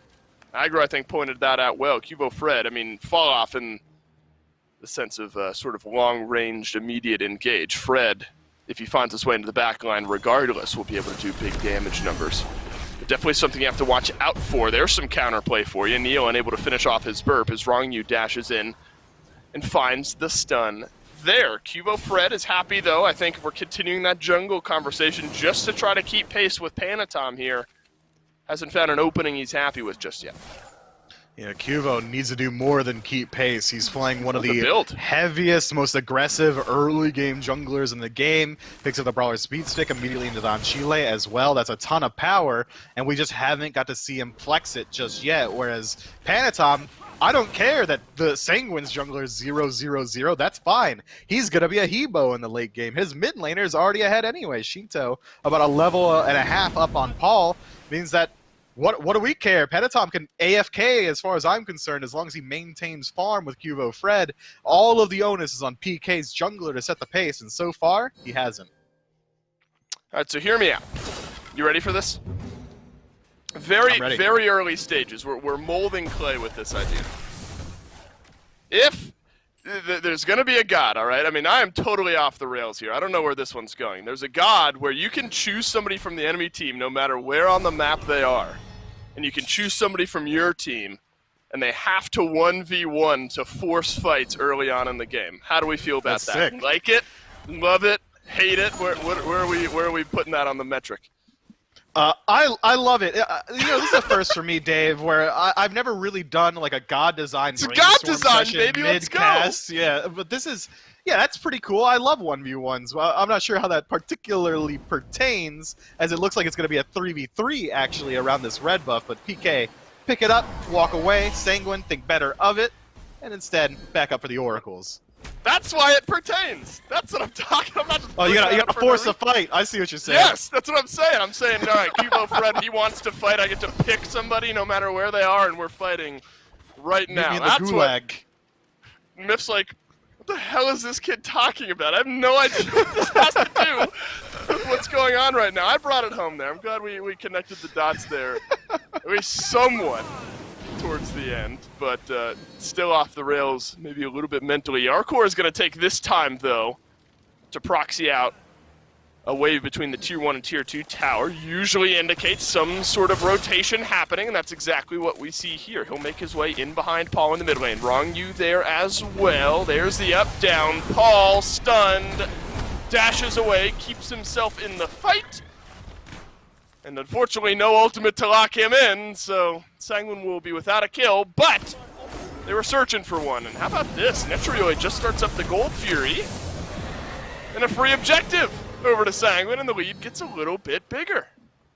Look, game one, in my mind, invalidated these tiny leads that Sanguine are going for, okay? PK, once they take over to level 14, 15, that's when they're going to spring the trap. I said a moment ago, and I'm moving the goalpost, level 12 is where they look for it, but already we're starting to see that the disparity has grown to a point that PK can't feel confident. This set pick that we had traditionally thought of as this early game bully for these mid laners has not panned out that way for PK just yet. But we're starting to get to the point now inside of the build where he's getting a lot of one-shot potential. The Transcendence already halfway stacked for Paul. Looks like he might be moving into the Heartseeker next as well. Once that item is done, now we got to be worried on the side of Sanguine. Panatom, Shinto, both going to be in one-shot range of this set. And PK, we saw it in game one. They're willing to fight into a 4, 5, 6,000 gold deficit. So these 3,000 that we're seeing right now, 17 minutes of the game, peanuts as far as I'm concerned. Panatom with a chance to flex his early muscles here. Look at that, Scary D put right back down. His ultimate canceled, but Panatom and Yarkor both spend theirs. And Scary D will now stay alive. You're right, I mean, it's only 3,000 gold before PK really start to fight here, so plenty of wind-up time to be had. Pyromancer looked at by Sanguine. Here comes Cubo Fred into the back line. Panatom, goodbye, says Scary D. But there's a long-range route onto Paul who can't stay alive. There's a knock-up. There's 2 kills for Sanguine. PK searched for this one, and they're thinking twice about that decision on the back foot. Yeah, we saw Cuvo hit the Jets and the rest of his team getting punished for it. Now Neoma left high and dry, gonna lose his life to Shinto. Sanguine in a very good position. FG? 17 minutes in. I think we might be looking at it, Dave. That Fire Giant, yeah. There are a couple members of PK close by. The only 2 that are surviving, Cubo Fred, Zapman. Zapman has his ultimate. A chance to make a difference here. It's half HP on the fire. Cubo Fred lurks around the back. Zapman on the other side of the pit from his jungler. Wrong finds the stun, but Shinto and Netrioid still doing the damage. Cubo Fred in range, but Shinto kills him before he's able to do anything. Zapman has to ult away, and the Crystal will confirm his safety. I thought the Harpies were about to proc on him there. Maybe he would have died on the back end of things. Plenty of lifesteal, though. Never really an all that much threat, but a big play there from Sanguine. Love the immediate call on the back end of a fight to go for the Fire Giant. All props go to Shinto as well to turn around that engagement that PK looked for initially with Cuvo diving deep into the backline. Was able to shut down Panatom, but when Grasp of Death slams in the 4 members of PK, all of a sudden, all that engage potential is lost. You're rooted, you're crippled, you're stuck there, while the rest of Sanguine is getting free shots into you. And we saw how that panned out. Now the slash line 6-1, Fire Giant on the belts of Sanguine. So many towers still available, 5 of them still standing on the side of PK. This XP and gold being as large as it is right now at 6,000 is very easily going to blow up to 7, 8, 9, 10, even 12,000 if they're able to strip away all these towers. And the gold fury on the tail end, PK, they've got to stop this in its tracks if they want to make sure that this bleed doesn't get too intense. Right, the gold could get out of control over the next couple of minutes. Levels-wise, PK right in there. Maybe not super worried about that, though Paul has fallen slightly behind in the mid lane. 2 levels down to Shinto, 2 levels down for Cubo Fred underneath Panatom as well. Definitely the worrying trend now. Sanguine gonna work down the tier 1 and tier 2 tower over here in the duo lane. Look at the answer from the Knights, though. 3 members of PK pushing down the right-hand side of the map. Wrongyu is gonna work in here. I'm not sure they're gonna complete this tier 2 tower. They realize, PK do, that they have to get back in here maybe in time to fight. Neil is on in, but nobody else is with him. Into the back goes Yarkor. Big Sentinel of Zeus rings down, forces Neil and Zapman back to the fountain. The left side Phoenix falls, and with that, Sanguine will fall back. But they do lose out on that left side. Phoenix Sanguine find themselves a big win. That was an easy siege, and they didn't even have to strip away the towers first. Now, they can kind of rest on their laurels a little bit. It's a lot easier to take out these towers, and now PK is going to have to contend with not only the wave being pushed into their base already, but fire minions very soon. Oh, up down from Yarkor into the back. He has spun on Zapman into all of Shinto's damage. Watch out, big fight here from Sanguine as Scary D has to jump away. Zapman dead for the next 45 seconds. Sanguine, they've got the minions. They've got the FG buff. They might just have the game here. Scary D and Neil work their way out of the fountain. Panatom still has crushing wave, but Sanguine, they don't care about fighting. They care about the Titan. And they've got that one. PK held to 2 kills, and Sanguine in 21 minutes take game 2. From 0 to 100 in 20 seconds flat. That was the slowest early game we could have ever hoped for into one of the quicker games of the split. That's a 21-minute W for the boys on Sanguine. PK, they had the trap sprung, they were ready for it, but not at a single time did Sanguine step into it. If Cubo's going to play an early game jungler, I'm going to need him to see him do exactly that, play that jungler in the early game. And I think this is an important distinction to sort of make here. I mean, that is a slow-paced game, but that's exactly what Sanguine won. I say slow-paced in a 21-minute win. It's a slow-paced early game, I suppose. That's a fantastic way that these guys have figured out how to play this game and then win the game. They're confident enough with these small picks. They what, 2,000-3,000 gold in the lead on the back end of 2 kills early on? I mean, these guys know how to play this style of game, and they make it work here in game 2. All the way to game 3 we go. Stick around. We'll have that in just a sec.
every single day to remind us it was over, and it went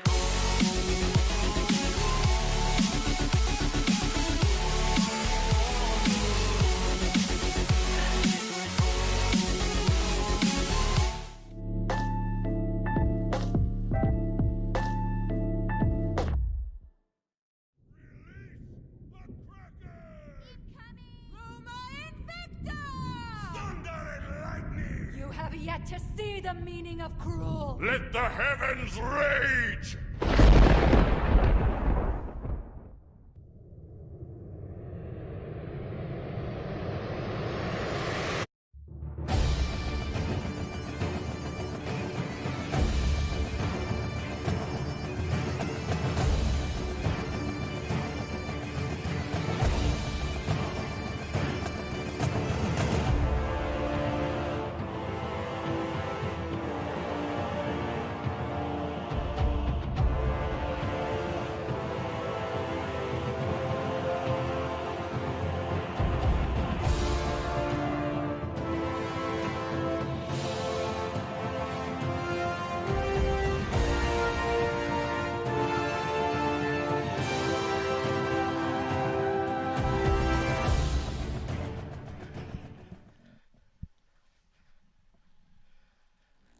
And this is it, Smite fans, the chair that you yourselves could own. I'm trying to do a little bit of a spin here, but it's tougher than you might think. But I want to give you an unfettered, untarnished view of the seat that's been providing me, the other casters, all this comfort during these long SPL days. And you could enjoy a chair that's just as good yourself. Turns out it's not exclusive.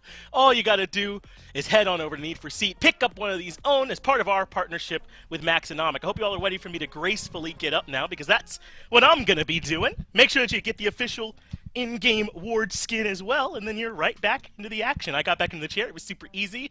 No one saw any of the struggling that happened off camera. We're ready to keep right on rocking and rolling. Hey, Aggro. Good work. I'm sure that really you saw how easy it was for me to make all this happen. Make sure you pick up one of these chairs, because I put too much work into it for you to not to. Yeah, you have to, legally. And if not for Finch's chair ads, look, Chad, we could call a spade a spade. Like, at least for Dave's, right? I mean, the man got a puppy as a follow-up to a bit on a chair ad. Like, puppies are expensive, chat. He needs this. Please. Yeah, and Dave is up and sleeping. My man is falling apart at the seams. Back him up on this one if you can. Now, to talk a little bit about the set that we just got through watching. This one was over in a hurry, but it didn't start in a hurry. Sangwin got a couple of early kills, yes, but this game was largely very, very close, right up until a fight near the FG, and Sangwin were like, all right, we'll just take it, and suddenly they ran away with the game. I mean, what, 14 and a half, like 15 minutes in, Sangwin go waltz over to a Gold Fury and get that, and that gave them a 2,000 gold lead or so at the time, but just one after another, a series of mistakes by PK. It's the Fire Giant fight that does not go well for them. Paul walks into a grasp of death that kind of came screaming around the corner at him. That was a little bit unfortunate for him. The Phoenix Siege goes really well for Sanguine. Paul ends up just split pushing the entire time, not realizing that Sanguine had end potential, but they had more than just potential. They were able to find it. They were, man. This was just another example of how quickly these SPL teams can clean these games up. I know we've had a lot of games where teams have struggled to end. It is a problem that some of these teams have run into, but also there can be a recipe for games like this where everything can end in a hurry. Look at PK still had 5 people alive at this point, but you all end up getting caught out. There's too much damage, and suddenly they're all over your Titan. They're running over you, and the game is over. PK did it in 38, 39, something like that in game 1, and then Sangwin did it in 21 in the next one. And that's the next dimension of Sanguine that we were all hoping to see here in Phase 2. Yeah. We talked about at the very beginning of this set. You know, they used to be a team that could only win late. Now having this type of game-ending potential early on just makes this team a lot more well-rounded. And it's a lot of fun to watch whenever they're playing like that. And it's something they put some concerted effort into improving, was their early game. They understood that it was a weakness. I mean, can you imagine? This is this team's very first time in the SPL for all of these players. They come in with a playstyle that works in Phase 1, then they hit a small speed bump at the start of Phase 2 and go, all right, guess we got to come up with a whole new way to play the game. They're now good at both, and it's made this team so much harder to beat. I know they're still not quite to the Ghost and SSG level, but I think that they're getting there slowly, and these next two teams, PK and Sengwin, they're that next part of the guard, man. It is between these 4 for now, though certainly we could get some surprises from those other 4 teams in terms of our race for the top.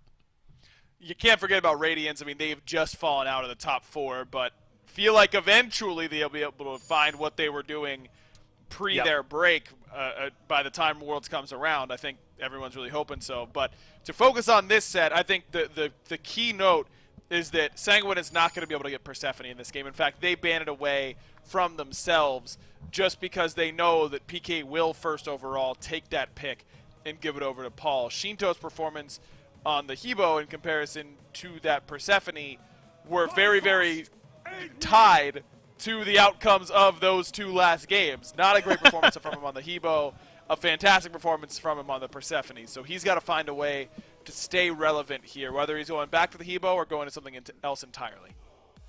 And I wonder if maybe we're back to the on-her for Netrud over in the long lane, right? I doubt we'll see it right away, but he's looked comfortable on it in every game, helped get that first blood with some well-placed spears set up by the Horus, obviously, but then finding that last shot on the Zapman, kind of a tough one that he made sure he secured. They are going to grab this Cerberus, though, first overall. This got taken away from them in the last game. It was played by Scary D over in solo, since they know it's a contested pick, they make sure to grab it right away. And then it is back to this Habwa in the mid lane. I'm a bit surprised by this, considering how, well, maybe not necessarily in the mid lane, they gave it to the jungle last time, but you're thinking it goes to the mid. I'm a bit surprised they want to come right back to this after their game 1 struggles. It wasn't the best performance there for Shinto, but you weigh his good Hebo performances versus his bad ones, and then you add in the great and the game-winning performances on top of that. I mean, you're going to end up weighing on the side of caution here and just going with the end that has more results, and that's good or great games for Shinto as opposed to bad ones. I don't have a problem with them going to it. I have much more of a problem, Sanguine, going for the Cerberus, a pick that is now 0-2 in this set, despite being top 2'd by both teams that picked him. I think that Cthulhu pick for Yarkor has been so transformative for Sanguine in these games. Agreed. I would have preferred to see them go for it. Yeah, I'm so surprised that is how we have seen him kind of relegated down, right, as not getting his picks so early as they used to, when they could prioritize something like the Cthulhu or even the Amma for him, but instead they're willing to kind of pass on both of those selections and let Yarkor drop down to something else and see how well he can work on it. He played the King Arthur earlier. I think he looked good on that, but we'll see if maybe he can still find that same performance we know he can on some of those other picks. So it is back to the on-her again. I think surprising no one. Paul back on the set again. I think surprising no one. So if we're going to see some big changes now, it's likely going to be over in that support role. Is Neil going to run back this Bacchus yet again? Game 1, I think it looked okay-ish, but I don't know about Game 2. Would you want to see it back over there for PK? I think you could. I mean, Neil has a lot of picks in the pocket for sure, but they seem to really like this Bacchus. I understand the need for a little bit more magic damage coming out of their draft whenever you're running something like set mid, so that makes sense.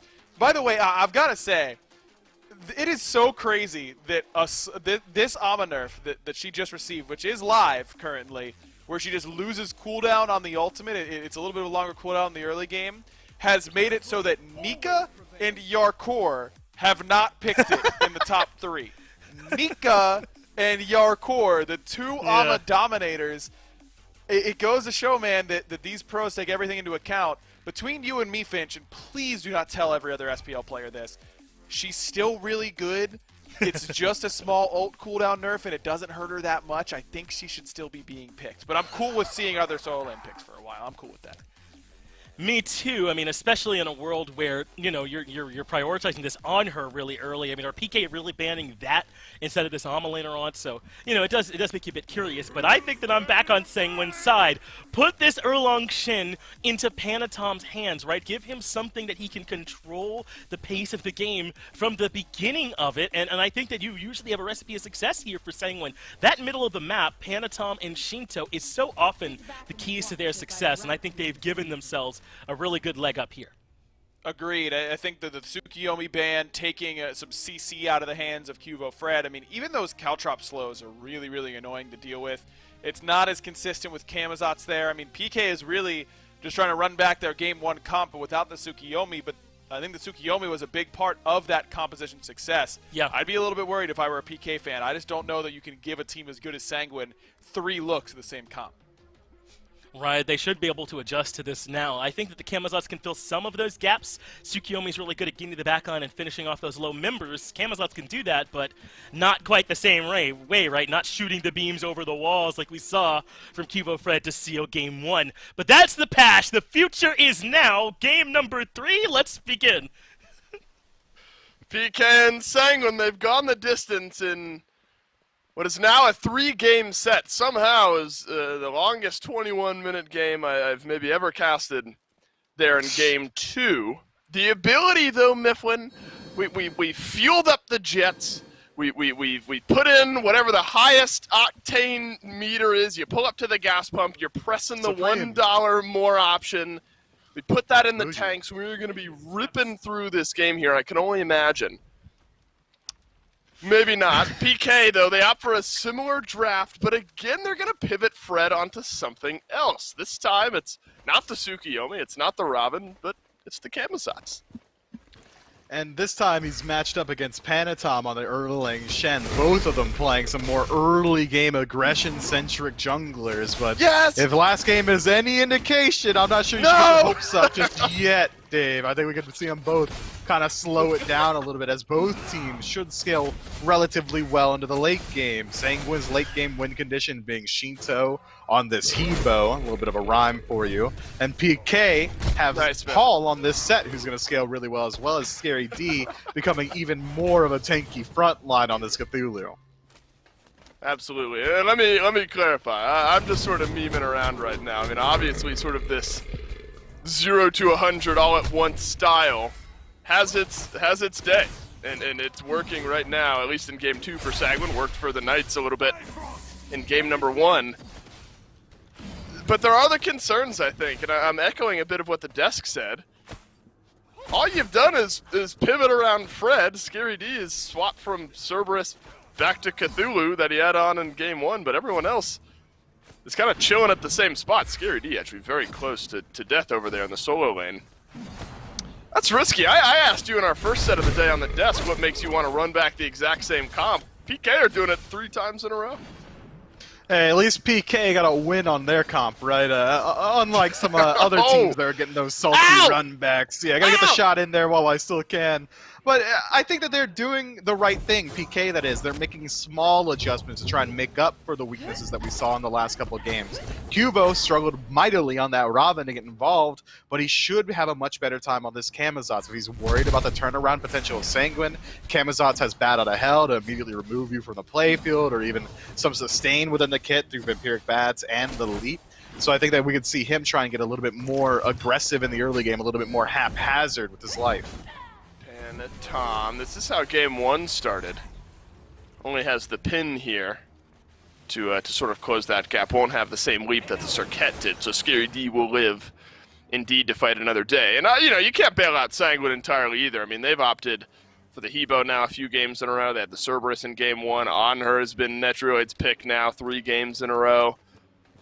So, you know, these are really maybe 2 teams, Miff, that are sort of experimenting with this specific style, feeling like with some tweaks, both respective comps can work here in game number 3. First Blood, remember it happened over in the duo lane, and it was a small bit of action that we saw there. Neil on this Bacchus will look to slow that down and maybe even turn it around. Rongyu on the Cerberus, maybe not the same immediate engage that Horus does. What do you think the overall grade, though, has been for this Bacchus? Do you think it warrants the 3 picks in a row that we've seen Neil have? Paul will stay alive, and I'll finalize the question as Panatama will invade the red. And he should be able to get that one for free. Yeah, I mean, Bacchus is a decent pick. Bacchus has never been a bad pick in my mind. It's just the fact that he is the tankiest late-game Guardian, but he's also an early-game-centric Guardian with the aggression within his kit. So there's a little bit of disparity there. Maybe it helps him out a little bit because eventually you will hit late-game.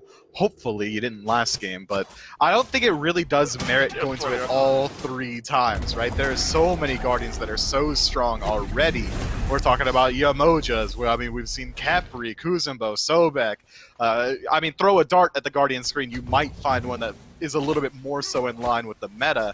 But I think that PK aren't concerning themselves necessarily with the meta, instead trying to play to their strengths. And I think when Yoma is allowed to play aggressively and be this almost secondary jungler that Bacchus allows you to be, that might be the best look for PK. Really, throw a dart at your screen. Mifflin was talking to me off cast and said that he'll replace any screen with a better one. That's facts. If you end up actually throwing in a dart at your... Yeah, 4K curved monitor. Yeah, who needs 3 screens when you got one that goes across your entire desk? That's what's holding you back in ranked. So get on the dart tossing and... yeah, send a picture at Mifflin TV on Twitter. I want to see a dart in your screen, and make sure you have your written on your hand next to it. And I will replace your screen. This isn't legally binding, by the way. I've got legal in my ear. Not in any way. Not in any way, shape, or form. I think legally we actually might have to say that. Cubo Fred sent us out that maybe Yarkor is going to push in on that blue buff as they both respawned, and Scary D had to go back to base. So Cubo will just lock in the buff for his teammate there. Scary D had to pop the ultimate just a moment ago to stay alive and make his way back to base. Yarkor, obviously, this Nike pick seems to be working. Again, it's sort of a return to what we've seen some solo laners start to work with here. Nike had been a popular pick for a while there, Mifflin, fell off a little bit. But the core of that that kit, you know, numbers-wise notwithstanding, still the same. I mean, you got this big circle of engage, you got some decent poke damage early in the game. I think it makes some sense why we're starting to see her a little bit more again. Yeah, it feels like the only reason she really fell out of favor is because of that Sunder change that makes her remove 100% of shielding. Maybe a bit of an overreaction from the pro scene as a whole to trying to cut it out of the god pool. Final K, on the other hand, has been playing this god almost consistently ever since the Sunder change. It didn't even seem to affect his pick rate on the Nike, and it seems like Yarkor, taking some notes from his book, is going to start to add that to his repertoire as well. And it's been largely working out. He's been bullying out Scary D pretty consistently inside of the solo lane, trying to set up for a gank. Unfortunately, no ganks as of yet. Whoa, Zapman dodges out the last bit of the Desert Fury. Will stay alive. How many times have we seen this where Netroid can just pop that ultimate and Zap has to leave? I mean, you cannot face tank that much damage, sort of regardless of what else is happening in that fight. Now Zap in a bit of an awkward spot. I believe he has one pot ticking away, but has none in his back pocket, whereas Netroid has two. So he's going to have to leave here shortly unless Cubo Fred makes something happen. Neil, he engages with a double ult here. Netroid impales Neil back against Swab. A bat out of hell over in the duo lane. It's first blood, 7 minutes in. PK with Cubo Fred getting things started. That was a phenomenal play from Neil to blink in there and force the jumps out of both members of Sanguine. Rongyu and Netroid landing essentially in the same spot makes it that much easier for the follow-up to come through, and with that timing as it is, purple buff now on the menu. PK looking for a bit of an invade. No one on the side of Sanguine in range to defend it. Means that there's nothing for them to do about it, but take a peek at Panatom.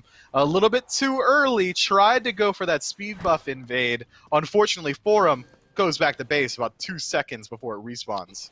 Yeah, just shy there for Panatom. We'll be able to collect his own. Actually, he holds a 1-level lead over Cubo Fred. Cubo Fred will get there shortly with some extra jungle farming of his own, and just now ticks over thanks to the speed buff. And really, Miffin, this is nothing against Fred, but this is what we've wanted to see, I think, throughout this set. Obviously, it's going to be hard to engage on Rongyu and Netroid with some of the defensive utility they have had out of that duo lane. But fantastic from Fred to find that early pressure, get that early kill on the board, on a Camazotz especially. We've seen what these Camazotzes can do with some extra gold in their pockets. And they could do a lot. He can decide now if he wants to go into that Jotun's Wrath path or even into the Brawler's Speed Stick for the additional damage. But this entire time, Cubo Fred dedicates to ganking out the duo lane. Panatom spent farming up in the jungle. He's got about a half-level lead, and he's as well playing an early-game jungler. This Erlang Shen should not be slept on for his gank potential and his damage output in the early. So even though Cubo does find First Blood for himself, it's really only the gold separating these two. XP largely even, if not favoring Sanguine.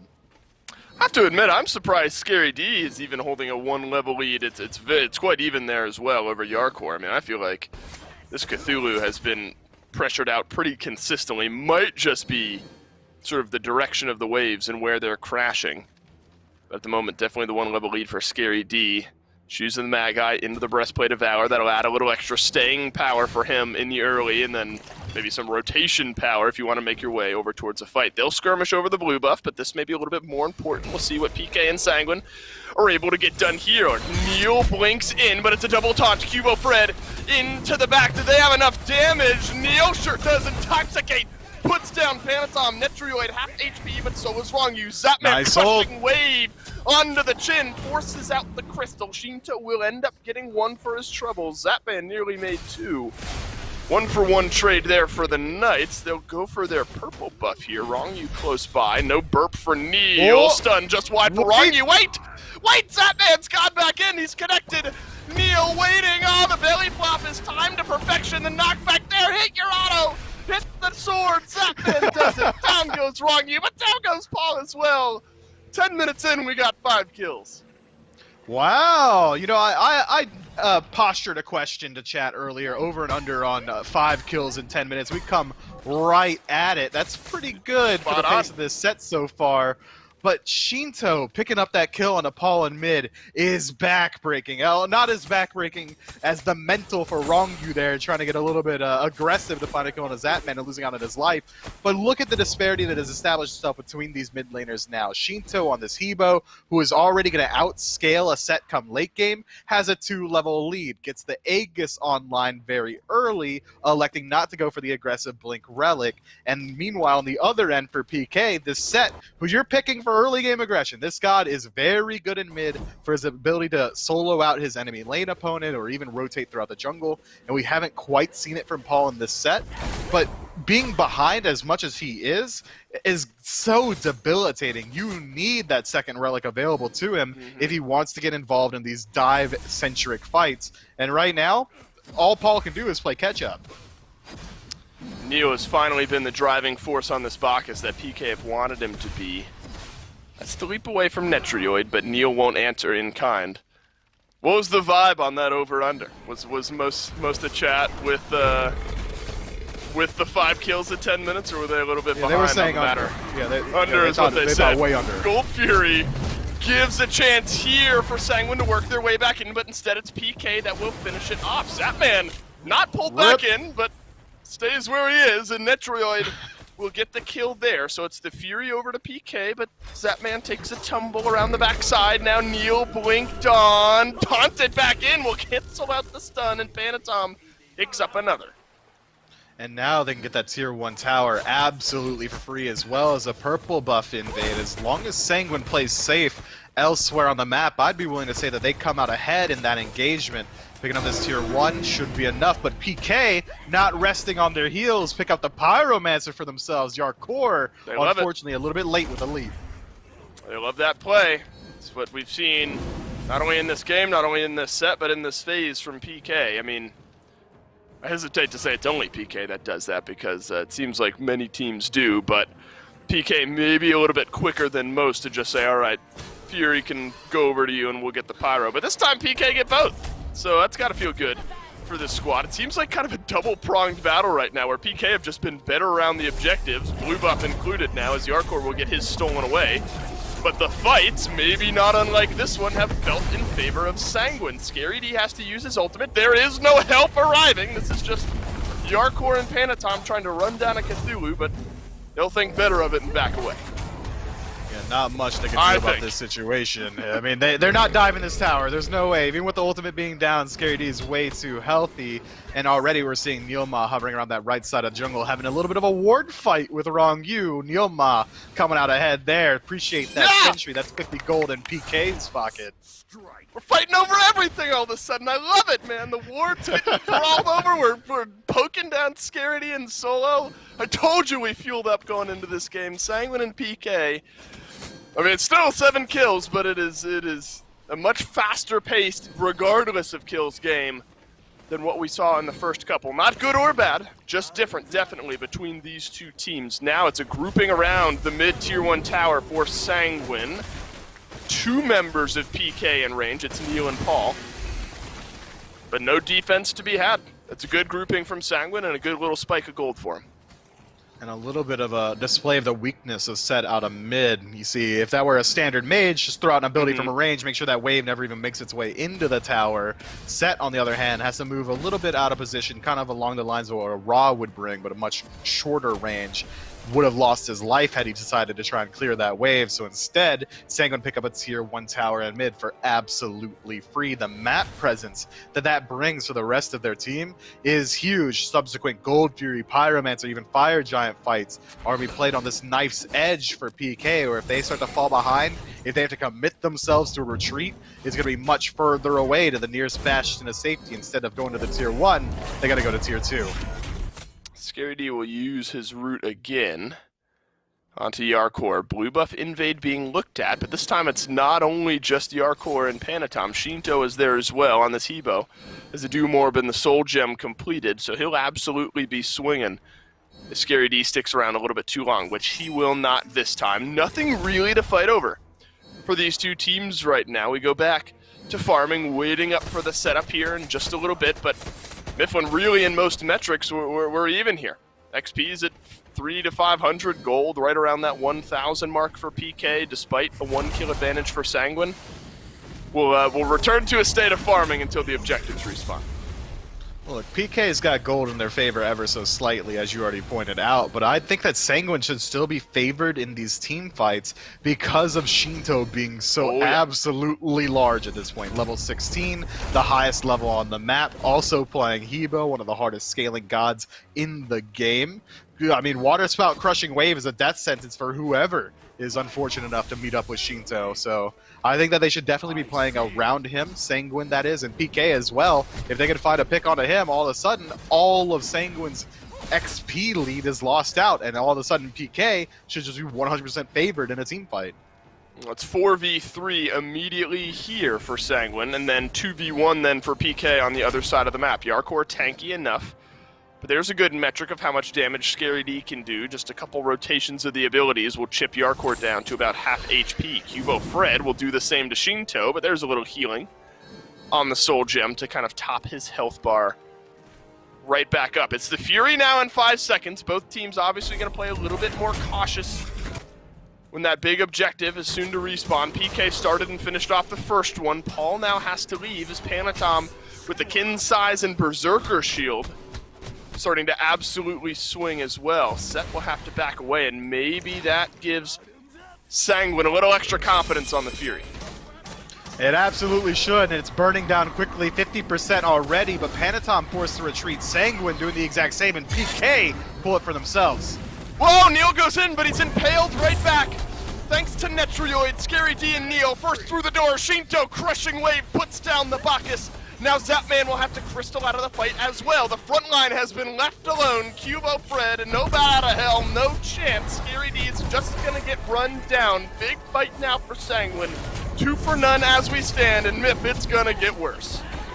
It sure is. Heimdall can't move back up. Paul still has his ultimate, but can't feel confident moving in at level 16 up against the level 18 Shinto on the side of Sanguine. Despite low health bars, PK let that one go.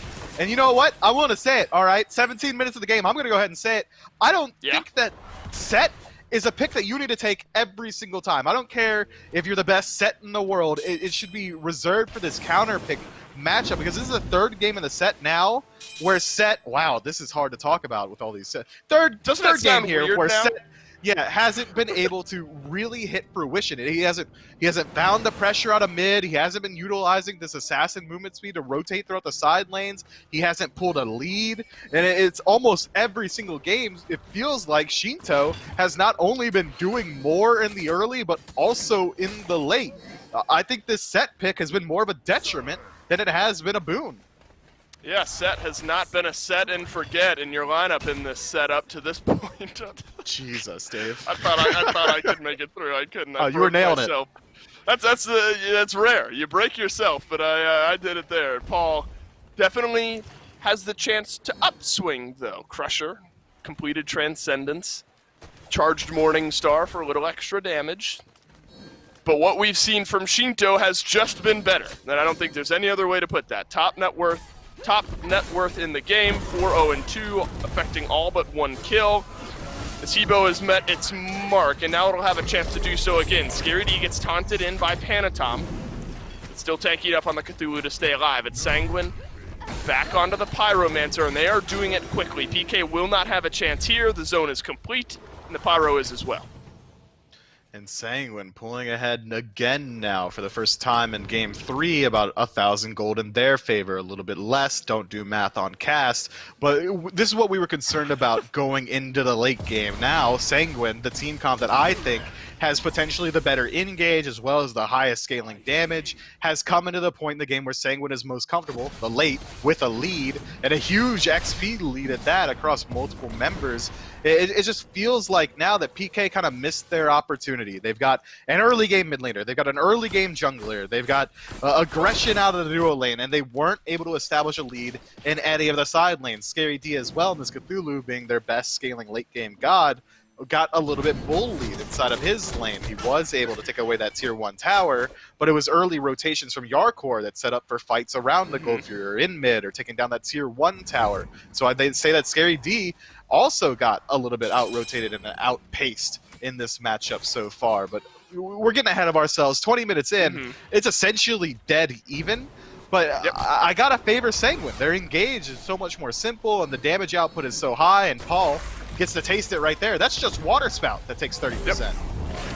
Sure does. Now Scary D is going to try to walk away from 3 players of Sanguine here, and will be able to do so. The pace of the first 10 minutes is matched here with the second 10 minutes. 10 kills, or 5 kills at 10, 10 kills at 20. So the game is not picked up or slowed down, but Sanguine has... Yeah, you know, you can do math on cast when it's small numbers. Not me. You know, 5 plus 5, easy. 10 plus 10, easy. We stick with those you said numbers. I don't have 20 fingers, Dave. How am I supposed to go? Oh, I did it! It was 20! Nice! 10 plus 10? Yep. All right. Yeah, but Whoa, Miff, you got 10 fingers and 10 toes, so you know you talking about toes do. on cast, Dave. You can't be doing that, bro. Okay, come Good on. Lord. Come on, Yep, Dave. Yep. All right, let's try to microscope. God. You just tilt me. God, I'm tilted, dude. I'm tilted! Mifflin, Scary D's tilted as well. Yarkor is trying to dive on him again. And Shinto is here this time around. Sanguine positioning themselves around the Fire Giant. This would be a gutsy call, right? Maybe not, because Zapman's not here. Look at And Scary, Zapman though. won't be here. Zapman is just pushing over, down, over in the duo lane. Scary D has taken half of his HP. Neoma has as well. Thorns will not save your life this time. Neither will Intoxicate. Panatom picks up the first, and now it's a bat out of hell to escape what is probably his personal hell over by that FG pit. Paul lurking around the corner. I'm not sure how much PK can say about this. Yeah, I mean, Zapman would have been better served just hanging out and trying to take down a tier 1. It feels like Sanguine burning it quickly and without any opposition. No steal potential because Crushing Wave's still available. Paul, kind of hanging around the side, not much for him to do. Sanguine take Neoma's life and the Fire Giant 22 minutes in. And this is where game 1 started to sort of sway. It was for PK, to be fair, but the first clean FG secure, and then specifically in game 2, is when Sanguine just sort of walked down the mid lane, not unlike this. So often it's just the one pick that really turns things around. Sanguine have stuck with their game plan that's worked for them in game 2 and almost worked for them in game 1 and brought us right back to that point here in game number 3. I mean, how does this base defense look for you, Miff? It sort of crumbled for both sides up to this point. PK had almost nothing to say about the 21-minute siege for Sanguine in Game 2. Think it looks any better for him here with Cubo Fred and on the Kamazots instead of the Robin? So here's the thing about on siege defense, your most important player is your mid laner, despite how much they love to complain about being non-impactful inside of SMITE matches. You need that damage from your mage to keep the wave out. You need that AoE burst to make sure that the other enemy team has to respect your ability to team fight. And because PK have this set, it makes their ability to stop a siege a lot more one-note. It's all consistent damage, be it through auto attacks or poke from a range, and it's not the best poke that they could absolutely have, which is why I think we see PK doing exactly this. It's the best they can do. At least pick up a tier 2 tower. Yeah, but then Scary D is just chilling in mid lane as well. Sanguine are going to work their way in. I guess to be fair, they're maybe not going to defend this one anyway. Neil, though, has to use the Intoxicate. He goes down. He's all on his own by the left side. Phoenix, the rest of PK now leaving for base, but there's no Phoenix here to even the score. Scary D gets jumped on by Yarkor, sent right back into the fray, but there's some decent damage numbers being returned by the PK solo laner. PK gets split up here. Sanguine do not. They pick up 2 kills and a left side Phoenix. Alright, you say they get split up like Sanguine did something sick. I think they got lost there. PK split themselves up here and Sanguine do not. Yeah, there you go. Yeah, 5-on-3 engagement where Neoma goes in alone to defend the Phoenix and immediately loses his life as he should. And then from there, we see Scary D dash forward. Your Phoenix is already dead, bud. What are you defending? And he dies for free as well. Good luck defending 5 versus 4.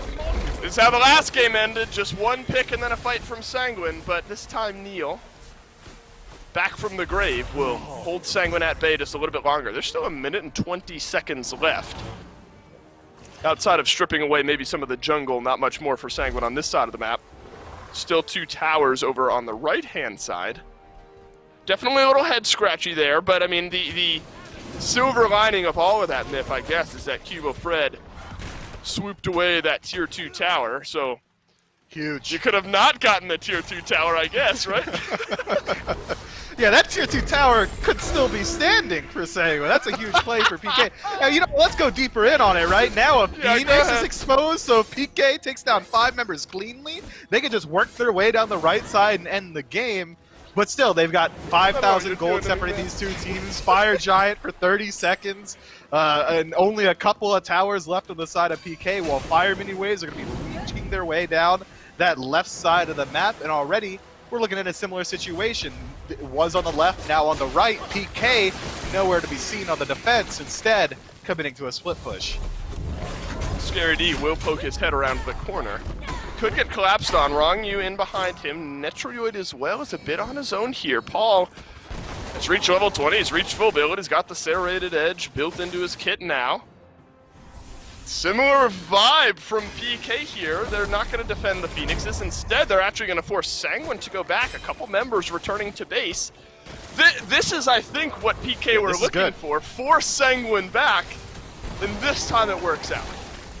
Yeah, now we've got a lot of Phoenixes exposed. Only 1 tower left as well, but yep, Netroid on the chase. The Arc Core leaps over the wall. Paul is going to be able to escape this time. Around the corner is Cubo Fred. There is a bat out of hell. There we go. That's a thumbs up on the execution from PK. Nearly get the tier 2 tower in mid as well. So now nearly 3 exposed Phoenixes for the Knight squad. And that I think unscratches the heads maybe just a little bit from the first attempt. No, it doesn't? All right. We're still scratching, still itchy. Look, I'm just saying we now have concrete evidence of what PK were looking to do the first time, were unable to do, but then did the second time. Now it's time for FG, fight or defense from the Knights. The Fire Minions pushed out enough on the left-hand side that PK have time to defend this if need be. Panatom, though, blinks in onto Paul, who has to escape. Half HP on the Fire Giant. Neil separating out a bit of this fight as well. He intoxicates Shinto, who just sort of beads this one away. Now Bacchus, not much to say about it. No stun connecting onto Panatom. Fire Giant still pulled now at Scary D. Procking it down a little bit with the Thorns. Bat out of hell. Solo engage here from Cubo Fred, and Wrong you will call him on it. Beads. You can't beads out damage, and Shinto teaches Cubo Fred the hard way. Neil has to leap away here. Sanguine can chase, or maybe they go back to the fire. They've got a lot of options here, but Yarkor's only option is death. He wants Neoma's life. He smells blood in the water, even commits the beads, but gives up on the chase to regroup with his team. They're probably calling out, Scary D's here, we need you. And immediately Yarkor values the call, backs up to his squad. Fire Giant goes the way of Sanguine.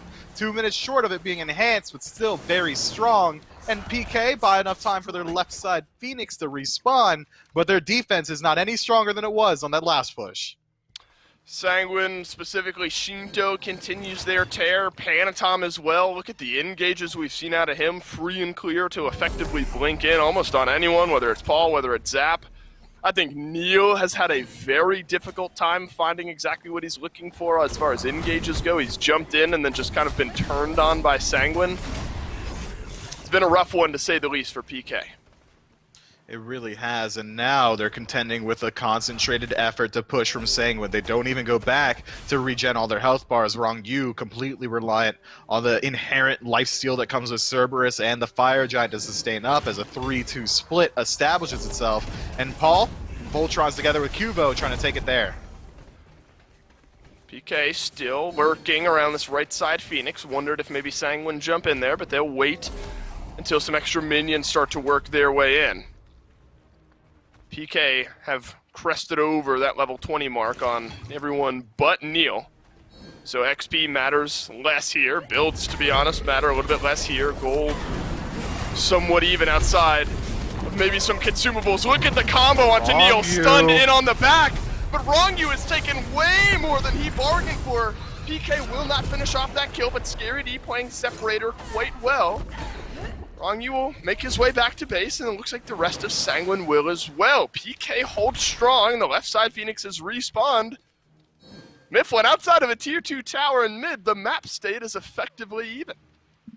Effectively even, but not for long. One of these two teams is going to have to break on this next push. We still have 2 minutes left on the Fire Giant for Sanguine, so you better believe they're going to regroup and try and find some aggression for themselves. The misplay there for Sanguine was the overcommitment onto Neil Ma. Bacchus in the late game that not only has mitigations inside his kit, but also mitigations inside the build. Picks up the Spirit Robe, so the second any CC comes his way, additional defense will as well. Rongyu finds that out the hard way, as does the rest of Sanguine, as they put in damage and see no returns. Alright, so now it's a Fury over to Sanguine. A slightly weaker Phoenix on the left-hand side could be a difference maker. But you gotta be careful here. I mean, Neil, of course, has been the first in and then stunned down and killed off a few too many times for his own liking maybe this game. But we've reached that point, Miff, where it is late game, tanky Bacchus, and if you pour everything into him and PK is free and clear to fight elsewhere, you're not gonna be happy. So you have to be careful, I think, if you're Sanguine on where you place some of that engagement. It's a full left side shift now for Sanguine. One in the mid, and that's Yarkor, who will bounce over to the left. PK, everyone's here this time. So this will be a full-on base defense for both squads. No Thorns for Neil, but no Shell for Rongyu, so both supports missing one of their actives, but other than that, we're all equal. It's Yarkor who walks in. He's found Fred around to the side, but not with any form of CC. This fight is now separated. Neil will bounce in. He'll get pinned down, but no full engagement from either squad just yet. Yarkor half HP. Netrioid has to leap away, right back to the safety of his team, and both teams, it looks like, will take a deep breath. Man, Zatman finding a couple pod shots with his auto attacks. Going for that crit build means that any auto attack that finds its way home has a percentage chance of just sending someone else home on the enemy team. Sanguine, second verse, same as the first. Here this we time go. with engage. Scary D, look at the damage he's taken. Nilma as well. Yarkor into the back. Zatman has to burn the actives, and he'll stay alive this time, but it was the ultimate that effectively got it done down the stretch. Sanguine got what they came for. Mid lane minions pouring in there as well, but that's not the immediate target, as Sanguine will back away maybe one more time.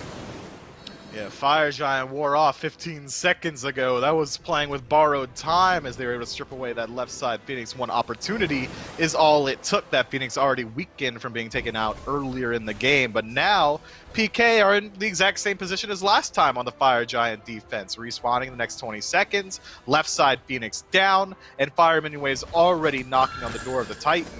It'll be up to PK. Who do they want to send to defend, if anyone at all? Or are they going to make the Hail Mary play and try and get Fire Giant for themselves? Well, it's 10 seconds now. Looks like everyone will go back, realizing with the Pyro, you'll be able to speed on back just once more. Good eyes from Miff there to kind of focus on the left-hand side. You're going to have Fire Minions after this wave as well. So Zapman, that goes on over. It's burning fast. Can't see if he dropped a crystal. He did drop one crystal over there, so if he needs to immediately join the fight, he'd burn that mobility, but be able to do so. Sanguine quickly doing the FG. This one's enhanced. Zapman will just head on back to farming down the left-hand side. Now a split fight, though. Neo is going to try to stun down Yarkor. He'll do it successfully, but nothing else to gain outside of the enhanced Fire Giant for Sanguine. Maybe a bit of an overcommitment from Shinto, but this late in the game, game 3 of the set, maybe he's not willing to risk the Myers stealing away the Fire Giant, so he does commit the Crushing Wave. It's going to be a little bit until that comes back up. Sanguine might be playing around that cooldown as they try and elect when they want to move in to any of these Phoenixes. Sanguine now in a very interesting position, the third time this game, as they try and knock down another bird, but PK, very resilient, has reflected them every time. Neil in, gets the stun onto Panatom. Panatom. So much damage onto the Sanguine jungler, but he'll disengage. You can't say the same for Neil. 2 kills suddenly for Sanguine as Netrioid will knock down the Bacchus. Scary D was trying to separate Yarkor, but maybe the rest of PK needed him there. Desert Fury forces Zapman backing away. That's the ultimate down. Big stuns on the back. Paul trying to do as much damage as he can, but Shinto, he's unstoppable. Scary D finally pulls one on back here for PK. But Mifflin, I'm not sure it's enough. This Cthulhu's health bar is whittling. Sanguine find 4, and I think they just found the game. Zatman going for the hero play, but put down like a chump. It's Rongyu who gets credit for the kill, and Sanguine who gets credit for the set. Minions already there. Might just be the game. They are going to walk themselves in. Nobody from PK left alive. This one goes a little bit longer, but Sanguine ultimately get it done. It's toxic. PK, Sanguine. they looked good in streaks here, but Sanguine a little bit too consistent. And it felt like the game plan is what Sanguine brought to the table, and the Knights just kind of had to react to it in their own way. Sanguine, you know, whether they were back or not, or they were ever missing, this team now solidifies themselves in that third place spot. They do. PK's astronomical rise throughout the rankings got put to a stop by Sanguine here today, trying to defend their spot in the standings, and they absolutely do. If PK's strategy was to drag Sanguine into the late game, I mean, that's like meeting a shark in water or fighting some lava in a volcano. I wouldn't do it. Yeah, I don't want to fight lava in a volcano either there, Mifflin. One final bit of jab back and forth, I suppose, for this interesting set we had here between PK and Sanguine. That's it for today in the SPL. We'll take a break, and the boys on the desk will take us home.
Protects my heart.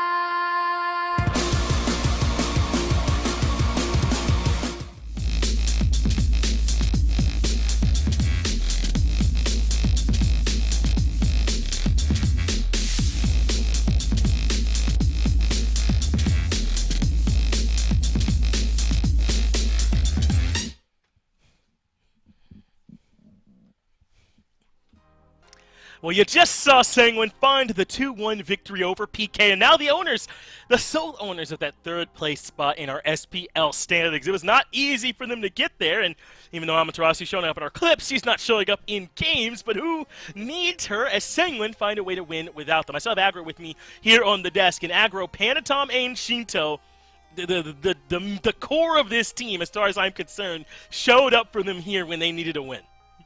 Yeah, it turns out Erlong Shen is still pretty good whenever you put him in the jungle, and he kind of ran things in this one. And Shinto, wouldn't you know it, not going to have back-to-back bad Hebo games, man. I mean, he was unstoppable on this one. Literally, that was the kill streak he got on. Didn't die at all.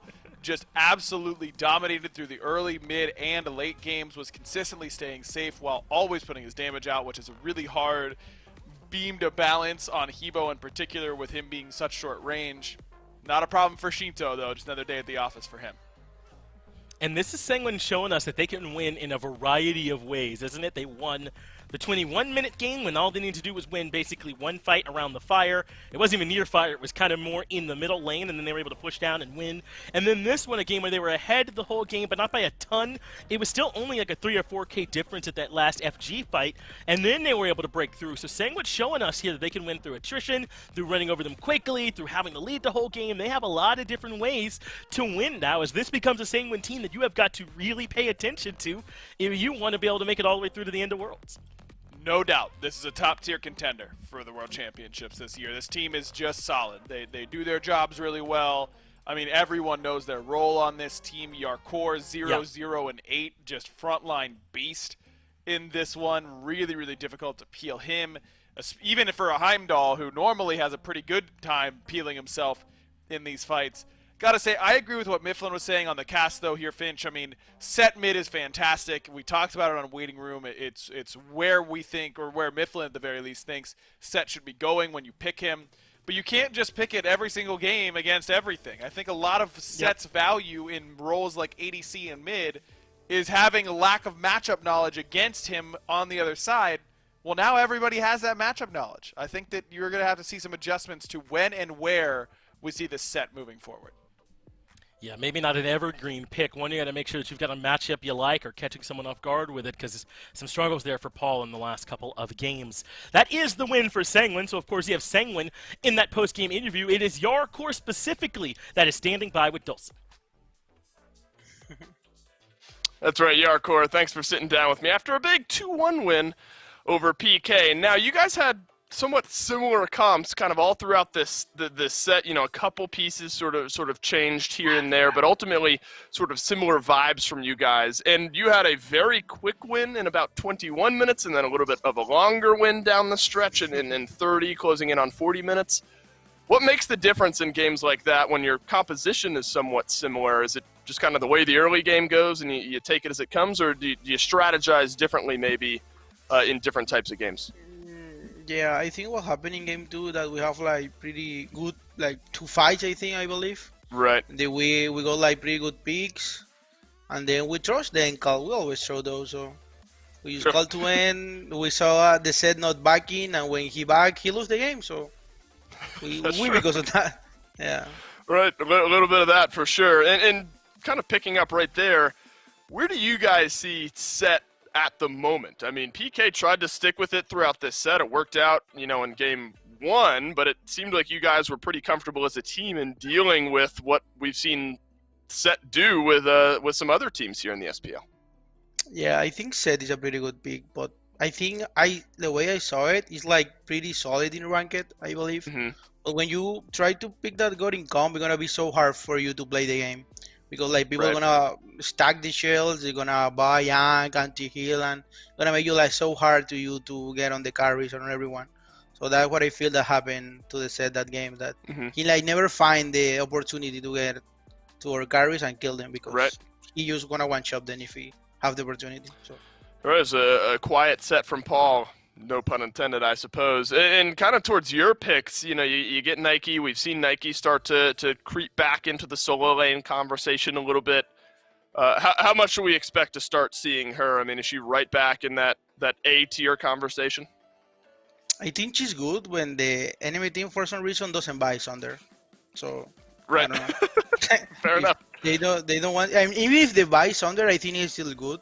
Because they're gonna be like maybe just like a less rally for my carries. Maybe they don't get in like turns against or blink against, so they need Sunder for me. So she's still gonna be pretty good, even if they have Sunder. But I mean, if you don't have, if they don't have Sunder, you can do whatever you want. Like I use raise 2 and stand in front of him, and he can do nothing about that. So easy enough, and it worked out for you guys there. Down the stretch. Congrats on the 2-1 win over PK. We'll be seeing you guys against Ghost up next, so definitely a fun one for us to all watch there. Congrats again. That's it for this quick interview. We'll send it back to Finch and Agro to end the day. Yeah, thanks.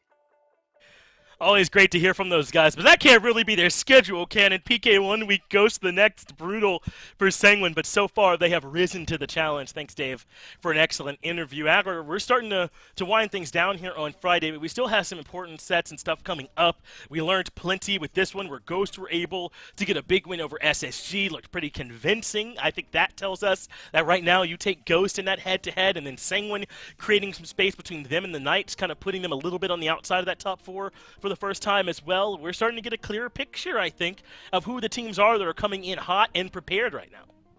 Sometimes it's good to just get a little zoom out and remember that this Sanguine team, we weren't even sure if they were good enough to get out of 8th seed at the very beginning of the year. Right. Like, some people were saying no, they weren't sure if they were going to be good enough to compete at this level, and now they are the 3rd team to a dozen wins here in phase number 2.